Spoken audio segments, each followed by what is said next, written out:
So hello guys, welcome back to Ozone classes. Last lecture में हमने कर लिया था सॉलिड स्टेट और इसमें हम लोग पढ़ेंगे केमिकल काइनेटिक्स। केमिकल काइनेटिक्स की बात करें तो निट में हमारा यहाँ से एक क्वेश्चन जरूर आता है। ठीक है, कभी कभार बहुत रेयरली यहाँ से 2 क्वेश्चन आ जाते हैं, इसलिए मैंने यहाँ पे एटलीस्ट बोला। कम से कम एक क्वेश्चन आएगा ही आएगा और ये गारंटीड है कि जो केमिकल काइनेटिक्स से क्वेश्चन निट में आएगा वो बहुत ही ज्यादा इजी होगा, बहुत ही ज्यादा इजी होगा। जो भी न्यू कमर्स है इस चैनल पे मैं बता दूं कि हमारा केमिस्ट्री क्रैश कोर्स चल रहा है और ऑलरेडी फिजिकल केमिस्ट्री का ठीक है हमारा 10 चैप्टर कंप्लीट हो चुका है। ठीक है, और ये 11वां चैप्टर है केमिकल काइनेटिक्स। इसके बाद हम लोग पढ़ेंगे सॉल्यूशन और उसके बाद मैं पूरी ऑर्गेनिक रिवाइज करवाने वाला हूं बहुत अच्छे तरीके से। अगर आप ये केमिस्ट्री क्रैश कोर्स देख लिए और फिजिकल केमिस्ट्री और ऑर्गेनिक अच्छे से समझ लिए, प्रीवियस ईयर बना लिए, तो मैं गारंटी देता हूं कि फिजिकल केमिस्ट्री और ऑर्गेनिक से क्वेश्चन अगर आता है तो आपसे सारे क्वेश्चन बन जाएंगे। लगेगा वाह, ये तो सारा प्रीवियस ईयर से फंसा हुआ है, तो सबके सर के नोट से फंसा हुआ है। ठीक है, तो ये आपको लगेगा। तो जो भी न्यू कमर्स है मैं आपको बता दूं कि केमिस्ट्री क्लास कोर्स चल रहा है, जो चैनल पे ऑलरेडी जुड़े हुए हैं तो उनको तो पता ही होगा। ठीक है, प्लस एक चीज और कि फिजिक्स क्रैश कोर्स इस चैनल पे कंप्लीट हो चुका है, वो भी मैंने ही करवाया हुआ है। क्लास 11 का हर एक चैप्टर, क्लास 12 का हर एक चैप्टर मैंने बहुत अच्छे से कवर किया है। उसको प्लीज जाके चेक करो, चैनल पे अलग से प्लेस बना हुआ है physics crash course by Ozone classes नाम से। ठीक है, प्लीज जाके उसको देखो, बहुत ज्यादा बेनिफिशियल होने वाला है आपको लोग के लिए। ठीक है ना, अगर उसको आप देख लोगे ठीक है तो बहुत अच्छे मार्क्स आपके आएंगे। रिवीजन क्रैश कोर्स इस तरीके से बनाया गया है फिजिक्स का कि कोई बच्चा अगर फर्स्ट टाइम भी उसको देख रहा हो तो समझ सके। ठीक है, उस चीज का मैंने ध्यान रखा है और लास्ट में बहुत सारे अच्छे अच्छे क्वेश्चन भी करवाए हर लेक्चर के। तो प्लीज जाके देखो फिजिक्स क्रैश कोर्स, और हमारा केमिस्ट्री क्रैश कोर्स चल ही रहा है, इसको आप रेगुलर देखो। ठीक है ना, चलो तो हमारा था केमिकल काइनेटिक्स, आज हम लोग पढ़ेंगे ये। मैं बता दूं ये हमारा रिवीजन क्रैश कोर्स है। ठीक है, तो सिर्फ वही चीजें मैं बताऊंगा जो नीट पॉइंट ऑफ व्यू से बहुत इंपॉर्टेंट है। हाँ, निट में जितना भी सिलेबस में सब कुछ कवर करूंगा, कुछ भी छोड़ूंगा नहीं। जिसका जहां जितना एक्सप्लेनेशन की जरूरत है उतना मैं एक्सप्लेन कर दूंगा। और मैं मेरा यकीन मानो कि जो बोलता हूं और जो मैं लिखता हूं दोनों के बेसिस पे अगर आप नोट्स बनाओगे और प्रीवियस ईयर साथ में बना के चले जाओगे तो यार एकदम झमाझम मजा आ जाएगा आपको। ठीक है, मतलब सारे क्वेश्चन बन जाएंगे। ठीक है, आप बोलोगे सर झमाझम मजा तो नहीं करवाना है, निकालना है नीट। अरे भाई, अपना खुशी एक्सप्रेस करने का अलग अलग तरीका होता है। ठीक है, आप भी नीट क्वालिफाई कर लोगे तो मैं झमाझम बोलता हूं तो आप क्या बोलना, जाने मन चुप के सारी दुनिया से छुप के नीट मैंने क्वालिफाई कर लिया ओजोन क्लासेस से। वाह, क्या बोला है सर ने, अभी अभी बनाया। चलो तो देखो शुरू करते हैं केमिकल काइनेटिक्स। 480p रेजोल्यूशन में इसको देखना, अगर आपको क्लियर दिखाई ना देता हो जो मैं लिखता हूं तो। ठीक है, और अगर कम सुनाई देता हो तो प्लीज ईयरफोन लगा के देख लेना। ठीक है, अच्छा ये 1 से 1.5 घंटे का लेक्चर होने वाला है केमिकल काइनेटिक्स का। इसको आप देख लिए बहुत अच्छे तरीके से तो यकीन मानो इससे बाहर कॉन्सेप्ट की जरूरत नहीं है निट पॉइंट ऑफ व्यू के लिए। ठीक है, स्टार्ट करते हैं केमिकल काइनेटिक्स। देखो सबसे पहले समझते हैं रेट ऑफ रिएक्शन क्या होता है। रेट ऑफ रिएक्शन जैसे बोल रहा हूं, जो बोल रहा हूं उस तरीके से नोट्स बनाते चलना। ठीक है, रेट ऑफ रिएक्शन मान लो कोई रिएक्टेंट ए है प्लस बी। ठीक है, ये गया, ठीक है, और सी बना दिया। तुम्हारा क्या बना दिया, सी बना दिया। तो ये तुम्हारा प्रोडक्ट है और ये दोनों तुम्हारे क्या है, रिएक्टेंट्स हैं। ठीक है, अच्छा तो रेट ऑफ रिएक्शन क्या कहलाता है। अगर रेट ऑफ रिएक्शन को स्मॉल आर से मैं डिनोट करूं तो small r is equal to होता है change in concentration of product by time taken. ठीक है, अगर change in concentration of product देखोगे तो यहां पे प्लस साइन होगा, ध्यान रखना। अगर मान लो तुम रिएक्टेंट का चेंज इन कॉन्सेंट्रेशन देख रहे हो तो यहां माइनस लगा देना और बाकी फॉर्मूला सेम है, minus change in concentration of reactant bye time taken. ठीक है, दोनों की वैल्यू सेम आएगी। जैसे मैं आपको बोल लूं कि जैसे ये तुम्हारा ए रिएक्टेंट है, ठीक है ए रिएक्टेंट है, इसका मैं पहले तुम क्या लिए, 2 मोलर लिए। 2 मोलर मतलब मोलारिटी लिए। मोलारिटी क्या होता है? कॉन्सेंट्रेशन होता है। ध्यान रखना, जो जो बोल रहा हूँ, जो जो लिख रहा हूँ, सबके बेसिस पे नोट्स बनाना। कॉन्सेंट्रेशन की बात करें मतलब हम लोग किसकी बात करें? मोलारिटी की बात करें। केमिकल काइनेटिक्स में कहीं भी कॉन्सेंट्रेशन की बात होगी तो समझ जाना आपको क्या निकालना है? मोलारिटी निकालना है। तो ये 2 मोलर था पहले, ठीक है। अच्छा, कुछ देर बाद ये 1 मोलर हो गया, ठीक है। कितने टाइम में? मान लो 2 सेकंड में। तो आपसे बोला जाएगा रेट ऑफ रिएक्शन निकालो, ठीक है। तो रेट ऑफ रिएक्शन कैसे निकालेंगे? अगर change in concentration of reactant देखेंगे तो यहाँ माइनस साइन लगाएंगे, तो यहाँ पहले माइनस साइन लगा दो। और चेंज मतलब क्या? फाइनल माइनस इनिशियल, मतलब 1 - 2, ठीक है। बाई कितना टाइम लिया? इतने से उतने होने में 2। तो ये तुम्हारा कितना हो गया? माइनस ऑफ -1/2, मतलब तुम्हारा कितना हो गया? 0.5 हो गया। तो ये हुआ तुम्हारा रेट ऑफ रिएक्शन। और याद रखना कि rate of reaction is always a positive quantity, ठीक है। 4 स्टेटमेंट दे देगा, आपसे बोलेगा बताओ कौन सा सही है, ठीक है। तो rate of reaction is always a positive quantity, हमेशा रेट ऑफ रिएक्शन की वैल्यू पॉजिटिव आएगी, याद रखना, ठीक है। तो इस पे बेस्ट क्वेश्चन आता है, ठीक है, कि आपको दिया रहेगा जैसे प्रोडक्ट है, आपको मान लो प्रोडक्ट का मान लो कॉन्सेंट्रेशन पहले 2 मोलर है, ठीक है।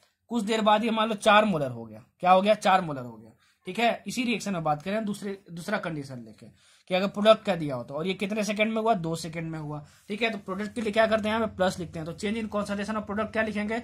4 - 2, ठीक है। बाई टाइम टेकन, कितना टाइम लिया? 2 सेकंड टाइम लिया, बाई 2 कर देंगे। तो 4 - 2 मतलब बाई 2, मतलब 2/2 कितना हो गया? 1 हो गया, ठीक है। तो रेट ऑफ रिएक्शन पॉजिटिव आ गया।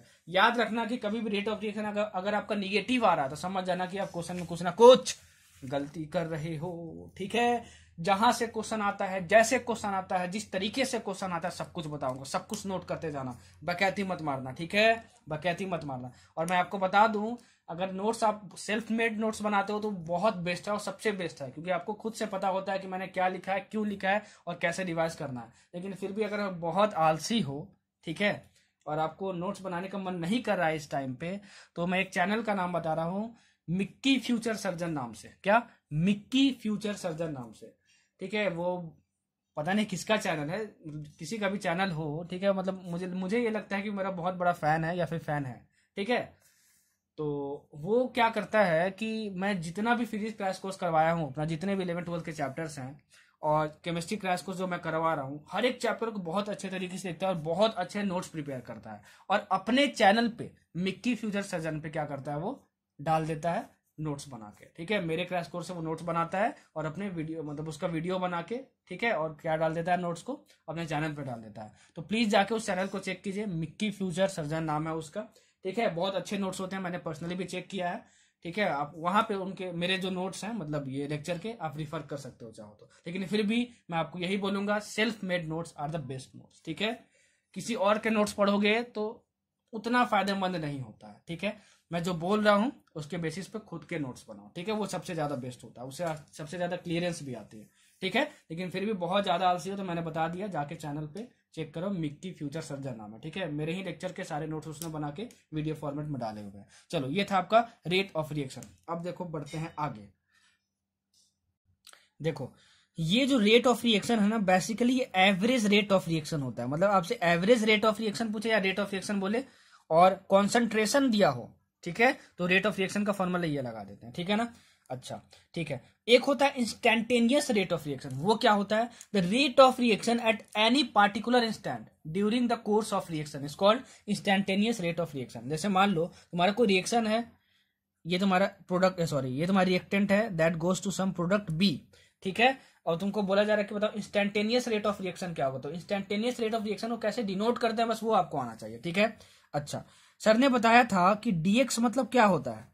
Change in value of x, change in value of x. और कभी भी डी यहाँ पे लिख देते हैं तो उसका मतलब क्या होता है? इंस्टैंटेनियस होता है। इंस्टैंटेनियस कंडीशन की हम लोग बात करते हैं। तो जब भी हमको इंस्टैंटेनियस रेट ऑफ रिएक्शन निकालना हो तो हम लोग उसको कैसे डिनोट करते हैं, वो देखो, वो डिनोट करते हैं यहाँ पे हम लोग -d concentration of A by d t, ठीक है। या फिर हम लोग इसको यह भी बोलते हैं +dB/dt, ठीक है ना। देखो, दोनों सेम ही है एक तरह से। अगर तुमको इंस्टैंटेनियस रेट ऑफ रिएक्शन बोले या सिंपली रेट ऑफ रिएक्शन बोले, आप उसको ये लिख सकते हो, ठीक है। ध्यान में रखना, जो जो बोल रहा हूँ, जो जो लिख रहा हूँ, सबके बेसिस पे नोट्स बनाना, ठीक है ना। इंस्टैंटेनियस रेट ऑफ रिएक्शन बोले चाहे रेट ऑफ रिएक्शन बोले, आप ये चीज लिख सकते हो डी के टर्म्स में, ठीक है। ऑप्शन में देखना कि डी के टर्म्स में दिया हुआ है कि फाइनल माइनस इनिशियल के टर्म्स में दिया हुआ है, ठीक है। अच्छा, जो जैसे जैसे बता रहा हूँ वैसे नोट्स बनाते जाना, ठीक। अच्छा, ये हमको समझ में आया। देखो आप ध्यान से देखोगे कि दोनों चीजें सेम ही है। डी मतलब क्या होता है, चेंज होता है, लेकिन एक छोटे से इंटरवल के लिए बात होता है।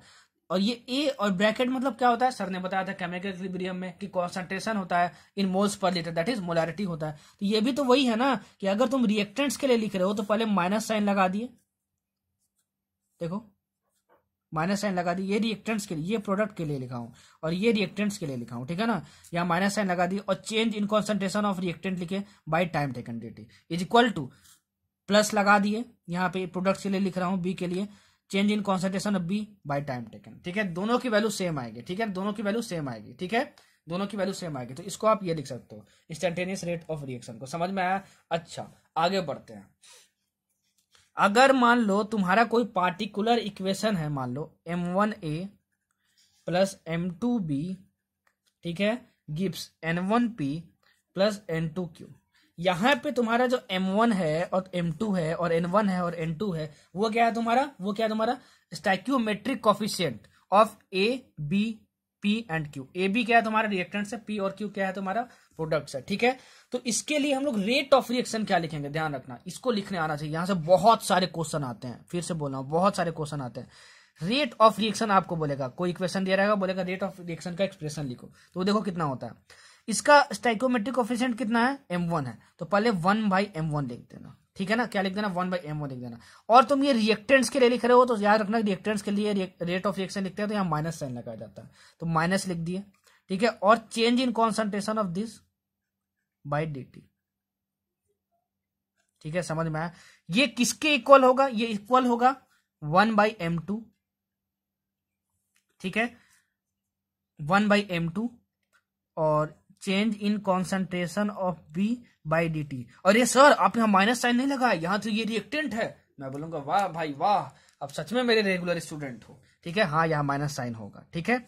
अच्छा इज इक्वल टू, ठीक है, आप बोलोगे सर आप अपना ट्रेंड तो बता दिए कि जो भी स्टैइक्योमेट्रिक कोफिशिएंट होता है उसका रेसिप्रोकल करके लिखते हैं। तो यहाँ क्या लिखेंगे जरा बताना, तो 1/n1, ठीक है। अब क्या लिख रहे हैं, ये प्रोडक्ट्स के लिए लिख रहे हैं, देखो ये प्रोडक्ट है, ये दोनों एरो के बाद जो होता है प्रोडक्ट होता है, तो यहाँ पे प्लस साइन होगा, देखो यहाँ पे प्लस साइन होगा। Change in concentration of p by d t is equal to 1/n2 dq by dt, ठीक है। सबका वैल्यू सेम होगा, ठीक है, याद रखना। और इसमें से कोई भी वैल्यू आप निकाल लो तो क्या कहलाएगा, रेट ऑफ रिएक्शन कहलाएगा, याद रखना। बहुत ज्यादा क्वेश्चन यहां से पूछा जाता है, बहुत ज्यादा क्वेश्चन यहां से पूछा जाता है, ठीक है। समझ में आया आपको ये कैसे लिखते हैं। इसका स्टैइक्योमेट्रिक कोफिशिएंट, इसका रेसिप्रोकल कर दिया 1/m1। ये तुम्हारा रिएक्टेंट था तो यहाँ पे माइनस साइन हम लगा दिए, क्योंकि यहाँ पे रिएक्टेंट के साथ माइनस साइन लगाते हैं। By change in concentration of a by dt is equal to 1/m2, ठीक है। और ये भी तुम्हारा रिएक्टेंट है तो minus dv by dt is equal to 1/n1 dp by dt is equal to 1/n2 dq by dt। समझ में आया, ठीक है। तो इसको मैंने बहुत अच्छे तरीके से एक्सप्लेन कर दिया, ठीक है, कैसे निकालते हैं। ऐसे क्वेश्चंस बहुत पूछे जाते हैं एग्जाम में, याद रखना। आपसे क्या बोला जाएगा, सुनो, 2a plus 3b gives 5c plus 6d मान लो तुम्हारे पास, ठीक है। और मान लो तुम्हारे पास दिया हुआ है da बाई dt इसकी वैल्यू तुम्हारे पास दी हुई है, ठीक है, तुम्हारे पास दी है मान लो 3, सपोज करो, इसका यूनिट अभी मैंने लिख रहा हूं। और तुमसे बोल देगा बताओ db बाई dt की वैल्यू कितनी होगी, तो बोलोगे सर, ठीक है, अगर हम रेट ऑफ रिएक्शन लिखेंगे इक्वेशन को देख के तो क्या लिखेंगे, m1 मतलब यहाँ 2 है, ठीक है, तो इसका रेसिप्रोकल मतलब 1/m1, मतलब ये क्या लिखेंगे 1/2, ठीक है। और ये तुम्हारा रिएक्टेंट है, रिएक्टेंट के साथ हमेशा माइनस साइन लगाते हैं, तो ये माइनस साइन हुआ, ठीक है। और ये तुम्हारा हुआ da by dt is equal to, ठीक है, क्या लिखेंगे यहाँ पे, ये भी तुम्हारा क्या है रिएक्टेंट, ये भी रिएक्टेंट है, इसका भी रेसिप्रोकल करेंगे, स्टैइक्योमेट्रिक कोफिशिएंट है, जो भी स्टैइक्योमेट्रिक कोफिशिएंट होगा देखो सब में रेसिप्रोकल क्या है, 1/m1 1/m2 1/n1 और 1/m2, ठीक है। तो ये तुम्हारा कितना हुआ ये तुम्हारा हो गया किसका इक्वल हो गया 1/3 माइनस db बाई dt, ठीक है ना। तो देखो ये माइनस और माइनस तो कैंसिल हो गया, यहाँ 1/3 है, और da बाई dt की वैल्यू तुमको गिवन है, यहाँ 3 रख दोगे और dv बाई dt की वैल्यू तुमको मिल जाएगी, ठीक है। तो ऐसे पूछता है, या फिर आपको रिएक्शन दे देगा और बोलेगा ये एक्सप्रेशन आपको 4 ऑप्शन में दिया रहेगा, बताओ विच of the flowing expression is correct. Previous year में बहुत सारे क्वेश्चन इस पे आए हुए हैं, ठीक है। तो ये रिएक्शन मतलब ऐसे रेट ऑफ रिएक्शन लिखा जाता है किसी भी रिएक्शन के लिए, रेट ऑफ रिएक्शन ऐसे लिखा जाता है किसी भी रिएक्शन के लिए। याद रखना, इसकी वैल्यू टोटल निकालो, चाहे इसकी टोटल वैल्यू निकालो, चाहे ये निकालो, चाहे ये निकालो, कोई भी वैल्यू निकालो तो रेट ऑफ रिएक्शन मिलेगा और सभी इक्वल होते हैं एक दूसरे में। ठीक है, समझ में आया आपको? बहुत इंपॉर्टेंट था, होप की समझ में आ गया होगा, आ गया होगा। ठीक है, चलो बढ़ते हैं हम लोग आगे। नोट कर लेना भाई, नहीं तो मजा नहीं आएगा। होले होले हो जाएगा प्यार, केमिस्ट्री और फिजिक्स से। ठीक है, अच्छी मेंटालिटी रखो, अच्छी सोच रखो, सब कुछ आसान हो जाएगा। ठीक है, अब मैं एक क्वेश्चन ले रहा हूं आपके सामने। ठीक है, क्या ले रहा हूं? क्वेश्चन ले रहा हूं आपके सामने और आपको बनाना है। ठीक है, कैसे बनेगा देखो, पहला क्वेश्चन ले रहा हूं सुनना। For the reaction 2N2O5 gives 4NO2 plus O2 if concentration of NO2 increases by 1.6 into 10 का पावर -2 मोलर। ये इंक्रीज दिया है, इंक्रीज इन कॉन्सेंट्रेशन ऑफ किसका दिया हुआ है? Increase in concentration of NO2 दिया हुआ है। और ये इंक्रीज कितने सेकंड में हुआ ये भी दिया है तुम्हारे पास, 4 सेकंड, 4 सेकंड में। ठीक है, 4 सेकंड में आपको बोला है कि बताओ first rate of formation of NO2 क्या होगा? Rate of formation of NO2 क्या होगा? ठीक है, अच्छा दूसरा rate of disappearance, rate of disappearance of N2O5 क्या होगा? एंड फाइनली बताओ कि रेट ऑफ रिएक्शन क्या होगा। तो बोलोगे सर पहले इस इक्वेशन को देख के हम लोग रेट ऑफ रिएक्शन लिखेंगे क्या? तो रेट ऑफ रिएक्शन को R से डिनोट करूं मैं तो क्या लिखेंगे जरा बताना। तो R इज इक्वल टू, ये तुम्हारा रिएक्टेंट है तो ये minus half dN2O5 by dt। ठीक है, ये लिखेंगे हम लोग। ठीक है, पिछले स्लाइड में बताया, मैं यहाँ डायरेक्ट लिख रहा हूं। और ये क्या लिखेंगे? ये प्रोडक्ट्स है तो इसके लिए प्लस होगा, तो 1/4 dNO2 by dt is equal to 1/1, 1/1 मतलब 1 ही हुआ, DO2 बाई dt ये लिखेंगे हम लोग। पिछले स्लाइड में मैंने सिखा दिया लिखना। ये रेट ऑफ रिएक्शन कहलाता है, मतलब कोई भी वैल्यू निकाल लो तो आपको रेट ऑफ रिएक्शन मिल जाएगा। ठीक है, तो हमको ये वैल्यू मैं निकाल सकता हूँ क्योंकि तुमको नहीं, ये नहीं, ये वैल्यू मैं निकाल सकता हूँ क्योंकि तुमको इंक्रीज इन कॉन्सेंट्रेशन दिया हुआ है, मतलब फाइनल माइनस इनिशियल दिया हुआ है, मतलब DNO2 दिया हुआ है तुम्हारे पास। ठीक है, तो मैं निकाल रहा हूँ इस वाले पूरे एक्सप्रेशन को क्योंकि रेट ऑफ रिएक्शन इस पूरे के इक्वल है, इस पूरे के इक्वल है और इस पूरे के इक्वल है। बहुत बच्चे ये छोड़ देते हैं, बस यही निकालते हैं, तो ध्यान रखना इस पूरे के इक्वल रेट ऑफ रिएक्शन है, इस पूरे के इक्वल रेट ऑफ रिएक्शन है। तो ये वाली क्वांटिटी हमको पता है, तो क्या होगा 1/4 into change in concentration of NO2 मतलब इंक्रीज कितना दिया है 1.6 इंटू 10 का पावर -2 मोलर। ठीक है, और ये कितने सेकंड में हो रहा है? 4 सेकंड में हो रहा है। कितने सेकंड में हो रहा है? 4 सेकंड में हो रहा है। तो तुम्हारा 1.6 इंटू 10 का पावर -2, ठीक है, -2 और बाई 16 हो गया तुम्हारे पास। ठीक है, तो तुम्हारे पास कितना हुआ 1.6 बाई 16 इंटू 10 का पावर -2, तो ये कितने बार में गया? 10 बार में गया। तो ये तुम्हारा कितना हुआ 10 का पावर -3 हुआ। कितना हुआ तुम्हारे पास? 10 का पावर -3 हुआ। तो 10 का पावर -3 कितना आ जाएगा तुम्हारा? रेट ऑफ रिएक्शन की वैल्यू आ जाएगी। ठीक है, ये तुम निकाल लिए, रेट ऑफ रिएक्शन निकाल लिया। ठीक है, इतना समझ में आया। अब हमको निकालना rate of formation of NO2, rate of formation of NO2। ठीक है, तो देखो ये पूरी चीज तुम्हारा कहलाती है, ये पूरी चीज तुम्हारी कहलाती है, ठीक है, रेट ऑफ रिएक्शन। क्या कहलाती है? रेट ऑफ रिएक्शन कहलाती है। ठीक है, अब देखो इसमें रेट ऑफ फॉर्मेशन क्यों कहा गया है? क्योंकि देखो ये प्रोडक्ट में है NO2 बन रहा है, और यहाँ rate of disappearance of N2O5 क्यों बोला गया है? क्योंकि N2O5 तुम्हारा रिएक्टेंट है, ये टूट रहा है, कम हो रहा है, तो डिसअपीयर हो रहा है, मतलब गायब होते जा रहा है, और ये NO2 बनते जा रहा है, इसलिए इसका रेट ऑफ फॉर्मेशन बोल दिया है, उसको रेट ऑफ डिसअपीयरेंस बोल दिया गया। ठीक है ना? अच्छा, rate of formation of NO2 की बात करें तो उसको हम लोग डिनोट करेंगे DNO2 बाई dt। ठीक है, इससे डिनोट करेंगे। लिखना सीख लो, रेट ऑफ फॉर्मेशन क्या कहलाता है। रेट ऑफ फॉर्मेशन 1/4 के साथ नहीं लिखेंगे, अगर 1/4 के साथ लिख दिए तो रेट ऑफ फॉर्मेशन नहीं कहलाएगा, वो रेट ऑफ रिएक्शन कहलाएगा, क्योंकि पूरी क्वांटिटी क्या कहलाती है?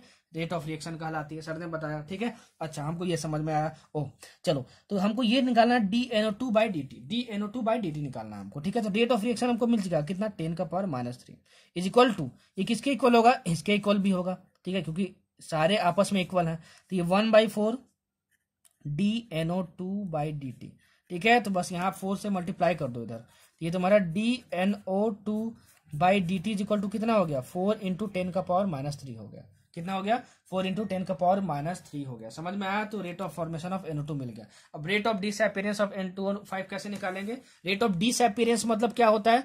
N2O5 घट रहा है, घट रहा है, तो उसके लिए क्या लिखेंगे? Minus of DN2O5 by dt लिखेंगे। तो तुमको क्या फाइंड करना है, देखो ये वाली क्वांटिटी फाइंड करनी है, ठीक है, ये वाली क्वांटिटी फाइंड करनी है, ये माइनस के साथ, तभी तो रेट ऑफ डिसअपियरेंस होगा। रेट ऑफ डिसअपियरेंस कोई चीज गायब हो रही है, कोई चीज कम होती है तो यहाँ पे माइनस साइन लगाते हैं। तो तुमको इसकी वैल्यू फाइंड करनी है, और आर की वैल्यू तुम निकाल चुके 10 का पावर -3, तो 2 को इधर से मल्टीप्लाई कर दोगे तो 2 × 10 का पावर -3 आ जाएगा, मतलब तुम्हारा क्या आ जाएगा, rate of disappearance of N2O5 आ जाएगा। समझ में आया? ठीक है, ऐसा ही क्वेश्चन पूछा जाता है अभी तक जितना बताया। ठीक है, इतना कुछ एक्सप्लेन कर रहा हूँ, कोई नहीं करेगा भाई। ठीक है, इस वीडियो का टारगेट है एक दिन में 10,000 व्यूज, उसको प्लीज पूरा कर देना, और एक दिन में 1,000 व्यूज। वीडियो पसंद आया तभी लाइक करना, अगर वीडियो देखते हो पसंद आया तो प्लीज जरूर लाइक कर देना यार, थोड़ा अप्रिसिएशन मिलता है मुझे, ठीक है ना। अच्छा, और ना पसंद आया तो प्लीज डिसलाइक कर देना, लेकिन पसंद आएगा ही, ये मुझे विश्वास है, क्योंकि बहुत फिल्टर करके बहुत अच्छे तरीके से सेट करके क्वेश्चन आपको बताता हूँ और कॉन्सेप्ट बताता हूँ। ठीक है, ऐसे नोट्स बना लोगे तो झमाझम मजा आ जाएगा, वाह। चलो बढ़ते हैं आगे। अब देखो, रेट लॉ एक्सप्रेशन बहुत ज्यादा इंपॉर्टेंट, रेट लॉ एक्सप्रेशन बहुत ज्यादा इंपॉर्टेंट, अच्छे से समझो। अगर मान लो तुम्हारे पास कोई रिएक्शन है, अगर मान लो तुम्हारे पास कोई रिएक्शन है, ठीक है, सपोज करो A into capital A plus B into capital B give C into capital C plus D into capital D, where small a small b small c small d are stoichiometric coefficients of capital A capital B capital C capital D, मतलब product reactants and products. ठीक है, समझ में आया? तो rate of reaction होता है, rate of reaction होता है इज इक्वल टू, ठीक है, रेट ऑफ रिएक्शन होता है is equal to K concentration of A का power x into concentration of B का पावर y।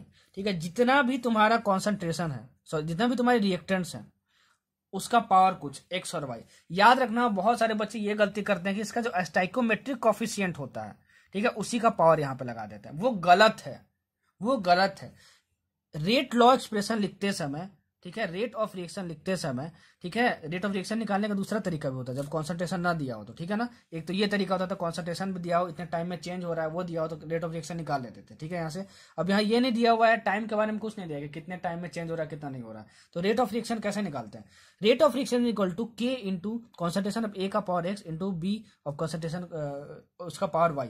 और याद रखना ये x और y जो है वो इसका स्टाइकोमेट्रिक कोफिशिएंट नहीं है। तो बहुत बच्चे ये गलती करते हैं कि इसका जो स्टाइकोमेट्रिक कोफिशिएंट है वो पावर में लगा देते हैं, वो गलती मत करना, ठीक है, नोट कर लेना कि ये गलती नहीं करना है मेरे को, ठीक है, अपने कॉपी में नोट कर लेना। अच्छा, ये रेट ऑफ रिएक्शन होता है, तो ये एक्स और वाई फाइंड कैसे करते हैं? आपको हमेशा क्वेश्चन में कुछ ना कुछ डाटा गिवन होगा, उसके हेल्प से हम लोग एक्स और वाई फाइंड करते हैं, ठीक है। और ये ब्रैकेट लगा हुआ है, उसका मतलब कॉन्सेंट्रेशन ऑफ ए, और ब्रैकेट लगा हुआ है मतलब क्या, मोलारिटी आपको निकालना है, क्या निकालना, मोलारिटी ऑफ ए निकालना है, ठीक है। यहाँ पे के क्या होता है सर? के होता है आपका रेट कांस्टेंट।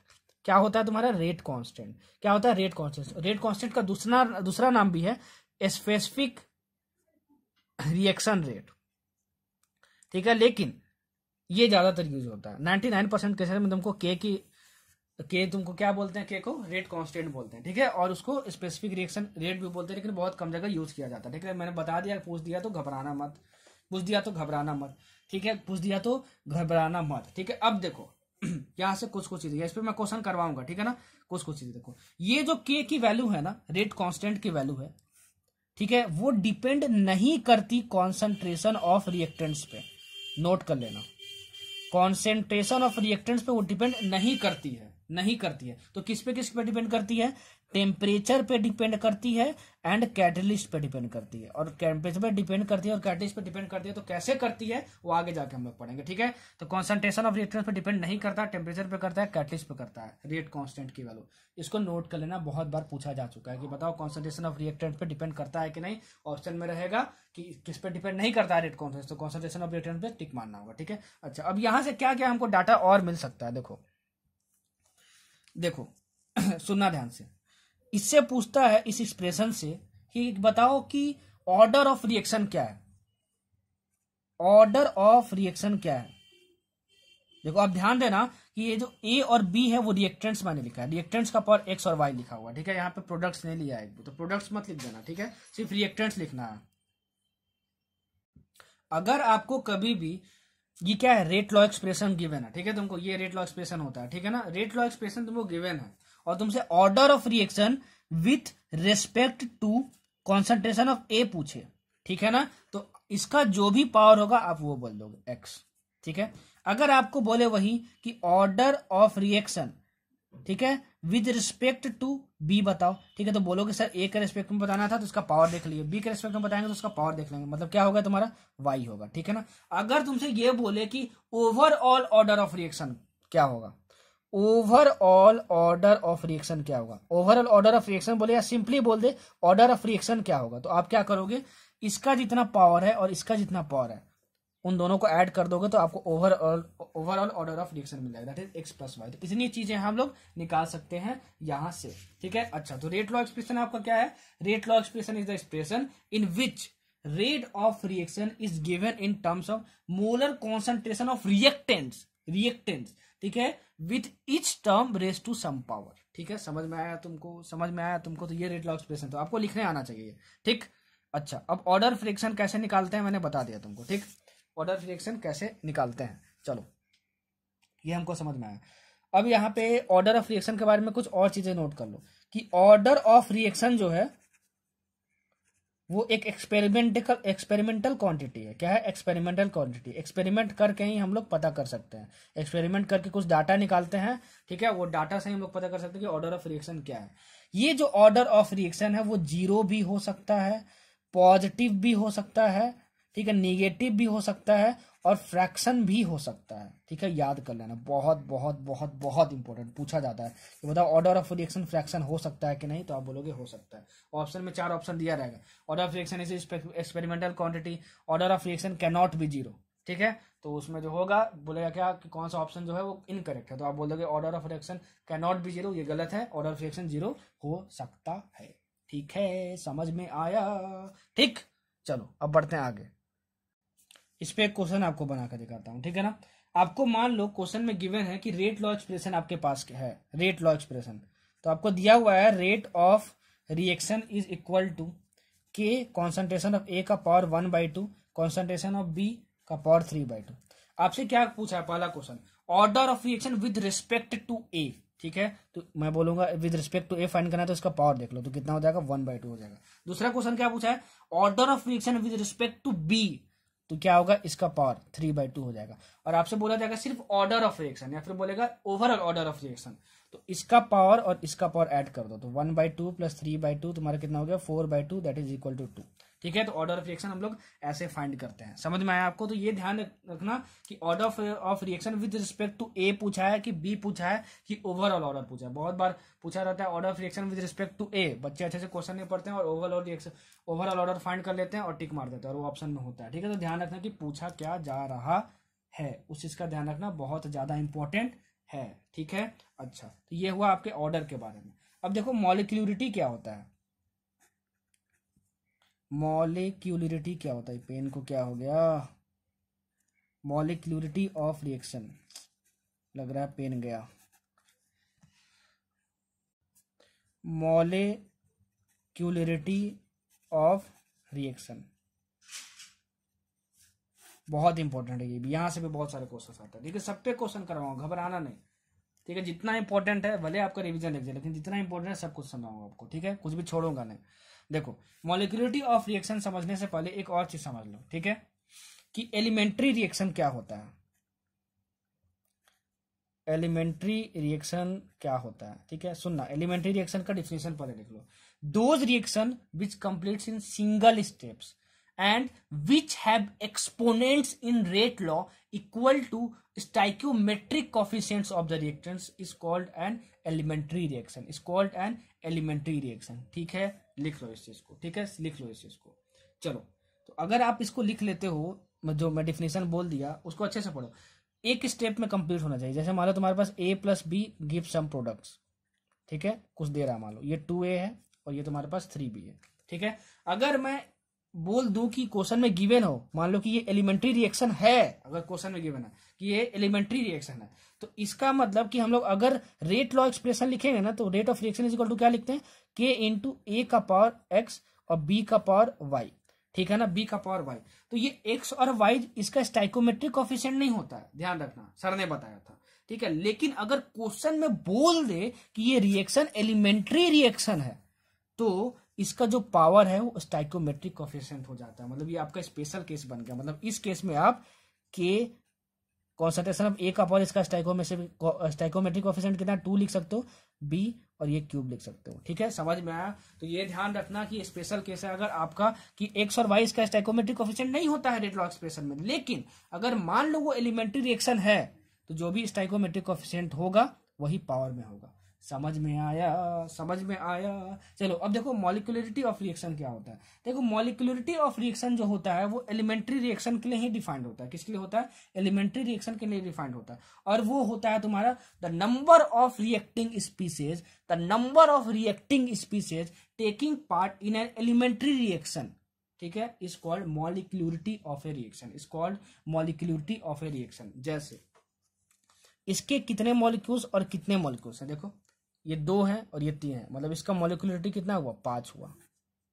कितना हुआ मॉलिक्यूलरिटी? मॉलिक्यूलरिटी कितना हुआ? 5 हुआ। ठीक है, समझ में आया। तो मॉलिक्यूलरिटी आपको निकालने को आ सकता है। तो एलिमेंट्री रिएक्शन के लिए हमेशा मॉलिक्यूलरिटी कैलकुलेट करते हैं जो सिंगल स्टेप में हो जाए। बहुत सारे रिएक्शन हो तो वो सिंगल स्टेप में नहीं होता है, 3-4 स्टेप में होते हैं। ठीक है, तो एलिमेंट्री रिएक्शन के लिए रेट लॉ एक्सप्रेशन कैसे लिखा जाता है मैंने बता दिया, और मॉलिक्यूलरिटी कैसे निकालते हैं उसका डिफिनीशन क्या होता है वो मैंने बता दिया। जो डिफिनीशन बोला हूं वो लिख लेना आप।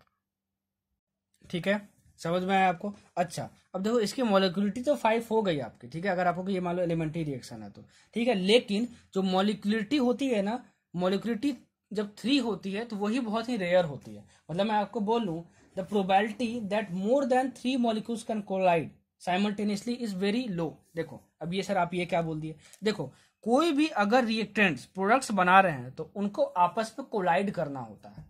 ठीक है ना, और कोलाइड करके और मिल के प्रोडक्ट्स बनाना होता है। ठीक है, ये हमको समझ में आया। तो मॉलिक्यूलरिटी क्या होता है कि कितने नंबर ऑफ रिएक्टिंग स्पीसीज हैं जो कोलाइड कर रहे हैं आपस में प्रोडक्ट्स बनाने के लिए। तो इसकी मॉलिक्यूलरिटी 5 है। मॉलिक्यूलरिटी जो होता है वो 3 बहुत रेयरली होता है। ठीक है ना, 3 बहुत रेयरली होता है। जैसे मैं बोलूं क्वेश्चन में अगर आपसे ये पूछे reactions with molecularity 3 are very rare. ठीक है, इसका रीजन क्या है? तो इसका रीजन है the probability that more than 3 molecules can collide and react simultaneously is very small. कि मतलब कि तुम इसकी क्या प्रोबेबिलिटी है कि 3 मॉलिक्यूल्स एक साथ हीट करे, कोलाइड करे और प्रोडक्ट बनाए। तो इसकी प्रोबेबिलिटी बहुत कम होती है कि 3 मॉलिक्यूल्स हीट करे आपस में। ठीक है ना, 3 मॉलिक्यूल्स हीट करे आपस में, मतलब क्या हुआ कि मॉलिक्यूलरिटी तुम्हारी 3 की बात हो रही है। ठीक है, तो उसकी प्रोबेबिलिटी है बहुत कम होती है, इसलिए molecularity of any reaction with 3 is very rare. ये क्वेश्चन एक बार जेईई मेंस में पूछा जा चुका है। ठीक है ना, हो सकता है नीट में भी कभी पूछ ले। नोट कर लेना मैं जो बोला हूं कि मॉलिक्यूलरिटी जो है किसी भी रिएक्शन की 3 या मोर देन 3 रेयर होता है। क्यों होता है? Because the probability that more than 3 molecules can collide to give products is very small. लिख लेना इस चीज को। ठीक है, एक एनसीईआरटी में रिएक्शन दिया हुआ है KClO3 plus 6FeSO4 plus 3H2SO4। ठीक है, gives KCl plus 3Fe2SO4 whole 3 plus 3H2O। Sir क्या इस रिएक्शन को आपको हमको याद करना है? नहीं, आपको याद नहीं करना है, बस आप इस रिएक्टेंट्स को याद कर लेना। ठीक है ना, ये जो रिएक्शन है पूरा, हो सकता है ये रिएक्शन दे दे क्योंकि एनसीईआरटी का है, और बोले कि बताइए कौन सा ऑर्डर रिएक्शन है, तो आप बोलोगे ये सेकेंड ऑर्डर रिएक्शन है। क्या ये सेकंड ऑर्डर रिएक्शन है? सर ये सेकंड ऑर्डर रिएक्शन क्या होता है आगे समझाता हूं। ठीक है ना, तो याद रखना कि ये जो रिएक्शन है वो कैसा रिएक्शन है? सेकंड ऑर्डर रिएक्शन है। ठीक है, अच्छा अब देखो मॉलिक्यूलरिटी आपको समझा दिया। ठीक है, 3 पॉइंट मैं आपको बता रहा हूं, 3 पॉइंट बता रहा हूं, तीनों पॉइंट नोट कर लेना। ऑर्डर के बारे में 2 पॉइंट तो आपको बता दिया कि order of reaction is experimental quantity. ठीक है, order of reaction is experimental quantity. It can never be zero बोल रहा हूं, it can be zero, it can be positive, it can be negative और it can be a fraction. ठीक है, but अगर हम लोग मॉलिक्यूलरिटी की बात करें, ठीक है, तो it cannot be zero, it can't be zero. अरे मॉलिक्यूलरिटी क्या होता है? कितने रिएक्टेंट्स अपने में कोलाइड करके प्रोडक्ट्स बना रहे हैं। तो एक भी अगर मान लो मॉलिक्यूलरिटी तुम्हारा 0 है तो मतलब तुम्हारा एक भी रिएक्टेंट है ही नहीं, तो घंटा तुम्हारा प्रोडक्ट बनेगा, तो मतलब कि इट कांट बी जीरो। तो मॉलिक्यूलरिटी कभी 0 नहीं हो सकती है, 0 कभी नहीं हो सकती है, और वो नॉन इंटीजर होता है, कभी भी नॉन इंटीजर नहीं हो सकता है। It can't be a non integer, it can't be a non integer. ठीक है, मतलब कि जो मॉलिक्यूलरिटी होगा, ठीक है, वो हमेशा एक इंटीजर वैल्यू में ही होगा। क्या होगा? इंटीजर भी वैल्यू में होगा। क्या होगा? इंटीजर वैल्यू में होगा, कभी भी नॉन इंटीजर नहीं होगा। ठीक है, दोनों को याद कर लेना, बहुत इंपॉर्टेंट है। ये जो बताया हूं ऑर्डर के बारे में 2 पॉइंट और मॉलिक्यूलरिटी के बारे में 2 पॉइंट बहुत इंपॉर्टेंट है। Molecularity can't be zero but order of reaction can be zero. ठीक है ना, ठीक है। Molecularity can't be a non integer but order of reaction can be, ठीक है, बहुत इंपॉर्टेंट है, लिख लेना, ठीक है। मोलिक्यूलिटी कांट बी जीरो और अ नॉन इंटीजर, ठीक है। अच्छा चलो, दूसरा पॉइंट क्या है आपको याद रखना है, order is applicable, that is order of reaction is applicable to both elementary as well as complex reaction, whereas molecularity is applicable only for elementary reaction, ठीक है, समझ में आया। For complex reaction molecularity has no meaning, जो मैं बोला हूं वो आप लिख लो, मैं उसको आप एक्सप्लेन कर देता हूं। वीडियो है, अगर छूट गई हो तो दोबारा रिप्ले करो, दोबारा रिवाइंड करो, या फिर क्या करो कि यूट्यूब पे तो बहुत अच्छी फैसिलिटी है यार, इसको 1x में देख रहे हो तो 0.5x पे कर लो इसको, ठीक है। और बहुत जो स्लो बोल रहा हूँ, जो भी पॉइंट्स आपको बोल रहा हूँ उसको नोट कर लो, फिर उसको मैं अभी एक्सप्लेन कर देता हूँ। देखो, एलिमेंट्री रिएक्शन क्या होता था, सर ने क्या बताया था, जो कि सिंगल स्टेप में हो जाए, ठीक है ना, सिंगल स्टेप में हो जाए। तो जो भी एलिमेंट्री रिएक्शन होता है उसी के लिए ही बस मॉलिक्यूलिटी फाइंड कर सकते हैं, नोट कर लेना, ठीक है, ठीक है, समझ में आया। अगर कॉम्प्लेक्स रिएक्शंस की बात करें, कॉम्प्लेक्स रिएक्शंस क्या होते हैं, जो एक से ज्यादा स्टेप में हो, ठीक है। देखो जैसे मैं तुमको समझाता हूँ, सब कुछ समझाता हूँ, देखो जैसे मान लो तुमको NO2Cl से Na2Cl से, ठीक है, 2Na2Cl से 2Na2 प्लस Cl2 बनाना है, ठीक है। तो ये डायरेक्ट नहीं बनता है, ये दो स्टेप में बनता है। क्या बनता है, दो स्टेप में बनता है। Na2Cl और फिर ये टूटता है Na2 प्लस Cl में, ठीक है। और ये होता है NO2Cl प्लस Cl मिलता है, फिर Na2 प्लस Cl2 बनता है, ठीक है। मतलब हमको ये पाने के लिए ये भी करना होगा और ये भी करना होगा। और एक्सपेरिमेंट से देखा गया कि ये जो प्रोसेस है, ये रिएक्शन है, वो बहुत ही स्लो होता है और ये जो होता है वो बहुत ही फास्ट होता है। तो ऐसे रिएक्शन जो एक से ज्यादा स्टेप में होते हैं उसको हम लोग बोलते हैं कॉम्प्लेक्स रिएक्शन। तो ये हुआ तुम्हारा कॉम्प्लेक्स रिएक्शन। तो जो ऑर्डर होता है वो एलिमेंट्री रिएक्शन और कॉम्प्लेक्स रिएक्शन के लिए भी कैलकुलेट किया जाता है, दोनों के लिए किया जाता है। लेकिन जो मॉलिक्यूलरिटी होता है सिर्फ और सिर्फ एलिमेंट्री रिएक्शन के लिए ही कैलकुलेट किया जाता है। समझ में आया, समझ में आया, नोट कर लेना, बहुत इंपॉर्टेंट पॉइंट है। अच्छा, अगर कॉम्प्लेक्स रिएक्शन है तो इसमें कैसे फाइंड करेंगे, ऑर्डर ऑफ रिएक्शन कैसे फाइंड करेंगे, तो याद रखना कि रेट लॉ एक्सप्रेशन